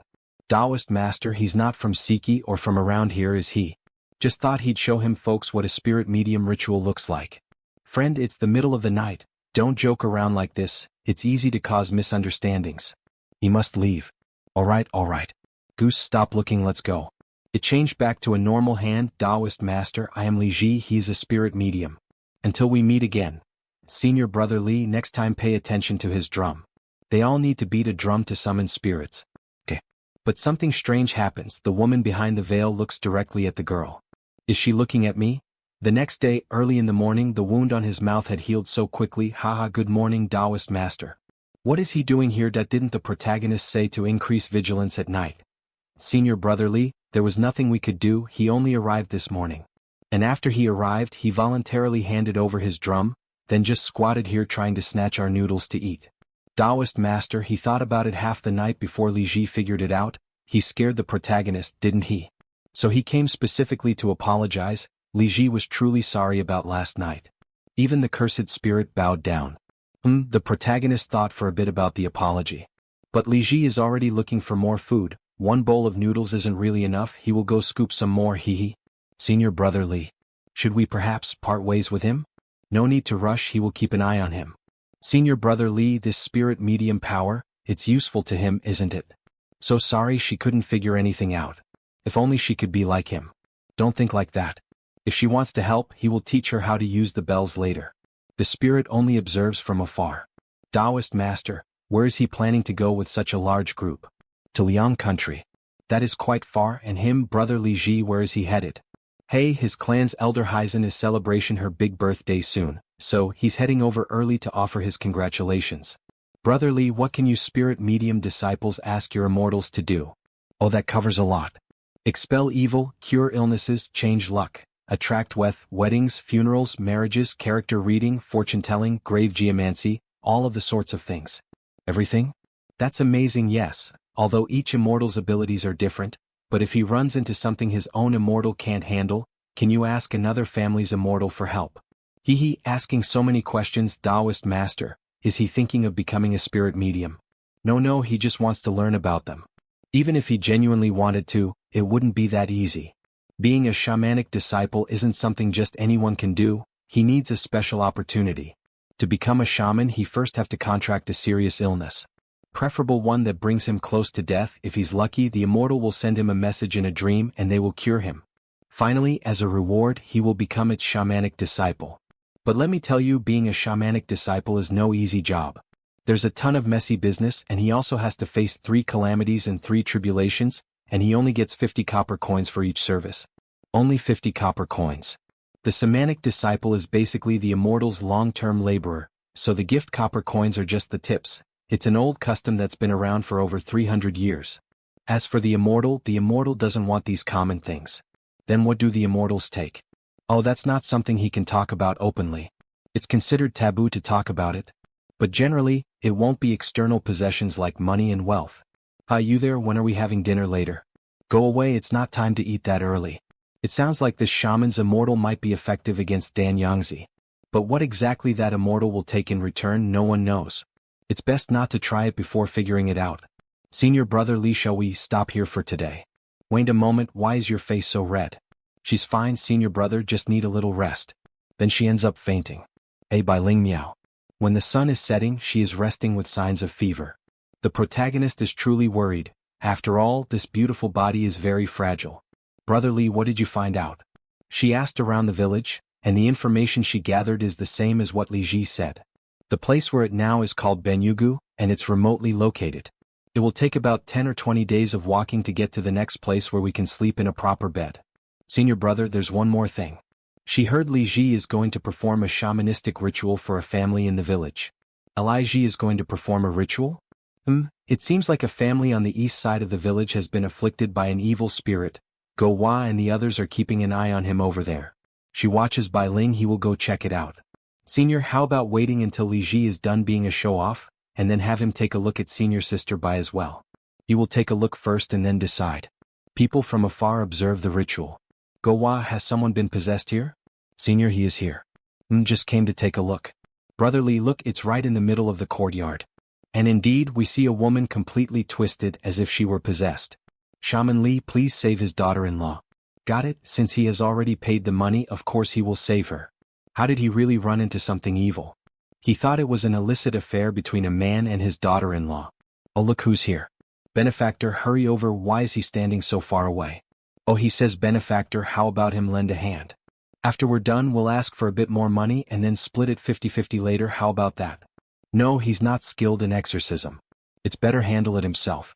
And he should hurry up, look at that woman, she's practically twisting her own bones off. Sigh, alright then, benefactor, please keep an eye on things for me. There are too many people here, carry her inside. Yes, master. Then he plays the instrument again and the spirit appears. Invoking the deity. The sun sets in the west and the day turns to night. The dragon returns to the vast ocean. And the tiger returns to the mountains, the dragon returns to the vast ocean to bring rain. The tiger must return to the mountains for a peaceful slumber. This deity invocation really is effective. May the great immortal protect us, please protect us. It's a good thing this family ran into Li Ji, otherwise what would they have done about this spiritual possession? 7-star glazed tiles on the roof. Treading on the 8-edged purple gold bricks. Feet on the ground. Head to the sky. Burning incense and beating the drum to invite the ancient immortal. Lai Lai Bu. I summon Huang Tianqing, I summon Huang Tianhe, I summon troops, I summon Huang Tianba. The white smoke in the room is getting thicker and thicker. And it sounds like this Li Ji can invoke more than one kind of immortal. Oh, ancient immortal. Leaving the ancient cave. Leaving the mountain. Strike once. And it rocks 3 times. Hit it 3 times, jump 9 times. Turns head. What does that mean? Can't beat the great immortal, so he comes after me. Li Ji, what the hell is he doing? Hold still. He rings the bells and it seems to be working. Oh great ancient immortal, you're leaving. I won't stop you. The old ancient immortal whips his horse. It's time to head back to the mountains. The spirit sucks all the evil spirit out of the possessed girl. Slurp. Haha, he wasn't paying attention just now while invoking the deity. Did he hear you calling me benefactor? Is everything alright? Everyone begins to approach the girl. Physically, this woman doesn't seem to be lacking anything, so what kind of payment does the immortal want? Could it be something on a spiritual level? Your daughter-in-law was just afflicted by a Sha spirit, so her body's weak. Plus, the feng shui in your house is terrible. Lig is worried the man will have more trouble headed his way. Then, Master Li the medium, what do you think we should do? How about this? Why don't him invite in a guardian immortal? Alrighty, we will put it right here. Now you can rest easy. This will definitely protect your whole family and keep you safe. This is the guardian immortal. But when the protagonist looks, the statue also looks back with a frightening gaze. Don't look. Did you have something you wanted to tell me? Before she could say anything, Goose, let's go. 51 for the consultation, and another 51 for the guardian immortal. Busting his ass all day for just this much, me and Goose are gonna find a villager to borrow a bed from. You do whatever, Taoist master. We're out of here. Strange. Just now, she clearly stopped talking to me because of Li Ji. So is she avoiding Li Ji? But aren't those two in the same group? Could it be? Senior brother, I'm here. What happened? Brother Li, she's not going to die, right? Of course not. It's just a small wind cold. She took the medicine he refined. Just get some good sleep and she will be fine. Senior brother Li. She doesn't want to die. She wants to with you. You won't die. No one is going to die. He heard your sister's sick. Need a hand with that? No need. She's already taken a pill. That's not good enough, adept. He has seen some real masters dram a yellow talisman, burn it to ash, mix it with water and drink it down, cures any illness just like that. Look how long it's been and your sister's still not getting any better. If you ask me, this calls for a true spirit medium. The old immortal of the Bai clan is unmatched when it comes to healing. If his wife and he handles it, he guarantees will solve your problem. To heal the sick and save the dying, he'd need to know who it is he's supposed to be healing, wouldn't he? Adept, what in the world is he implying? Fine, he will be direct. His wife, is she really just an ordinary spirit vessel? He. Now he is just being difficult, adept. Taoist master, follow the path himself. Would him tell his secrets? It's not as if he has ever asked where he rounded up this wretched lot. Look here, adept. We just want to do you a good turn, help with a proper ritual. So how about we agree not to ask certain questions? Brother Li Ji, he appreciates the sentiment. It's nothing more than a common cold. There's no need to summon a great immortal. He's afraid we can't afford the price they are asking. He is right. One shouldn't summon an old immortal for just any little thing. My apologies for the intrusion. Wife, let's go. What was that all about? Freeloaded a bowl of noodles off us and didn't even wash up. Go Wah, the preparations he spoke of this morning, he will begin them tonight. All right, he got it, senior brother. But, Brother Li, does he have some kind of history with that spirit medium? No, just taking precautions. Then the moonlight of the night finally arrives. The house is surrounded by a red aura, but before she could do anything, the protagonist interrupts. The woods at the edge of the village, he is heading there now. A female hand appears, so she has finally come. He hopes tonight's preparations are useful. Miss Air Shin, he has come to keep our appointment. Li Ji isn't here. Why is she alone? Air Shin, is there something she wanted to tell him? She makes a small cut on her hand and begins using the blood to write a message on the ground. He must beware Shinsu Immortal. The Shinsu Immortal, what's that? Then suddenly the spirit charges straight at the protagonist, tightening around his neck. After all that testing, to think his Shinsu was just for show. In that case, don't blame me for what happens next. He tries to attack her with his sword, and finally the truth is uncovered. So, is this the truth behind Arshin? It was always just Li Ji. Drums, no, that's wrong. Li Ji himself is nearby. Calling the spirit, the sun sets west, the sky is black. Sparrows and doves to the eaves fly high. But before he could finish the incantation, he receives a blow to the head. He came here specifically to test him, but what makes he thinks the protagonist wasn't testing the enemy? Moments earlier. Good thing senior brother Li told us to prepare early. So the scoundrel really was hiding nearby. The Buddhist sect already fooled him once. Once bitten, twice shy. When he encounters strange people and bizarre events, he always takes precautions. Hurry up, don't make senior brother wait. Senior brother Li, we got him. Are you all alright? As if anything could happen to us. Just like Xiaoman said. This spirit medium doesn't have any real tricks. It's all in his drum. He sees, then let's finish it. No, don't do it. He stabs the drum. Just as he thought, once the spirit medium is under control, Arshin goes completely still. What is Shinsu? Why does people keep calling him that? So he really doesn't know a thing, huh? Those blood-soaked robes of yours threw me off at first. What the hell is Shinsu? He's a quick thinker, Master Li. But he can never defeat the old immortal. What the fuck is that? All at once, kill him. Hacked to pieces like that, he's got to be dead, right? He's dead, right? Brother Li, what's the plan now? The spirit medium, was he really that weak? That was too easy. Brother Li, that Arshin is getting away, but he definitely destroyed his drum. How could Arshin still be moving? No, wait, that's not Arshin, the one escaping is Li Ji. The Li Ji who was cut down has turned into air Shin. So that's it, they switched bodies. You two match the one on the ground. The second he moves, everyone attack. Don't worry, brother Li. And quickly, in just a few steps, he manages to catch up with Li Ji. Without your drum, let's see what other tricks he has up his sleeve. He takes off the cloak and throws it over the protagonist, who quickly cuts it apart with his sword. Master Li. We spirit medium disciples are not the same as his people. There are some things that are truly beyond his control. Does he really think that telling him all this will make me suddenly have a change of heart and let him go? Why do you people keep calling him Shinsu?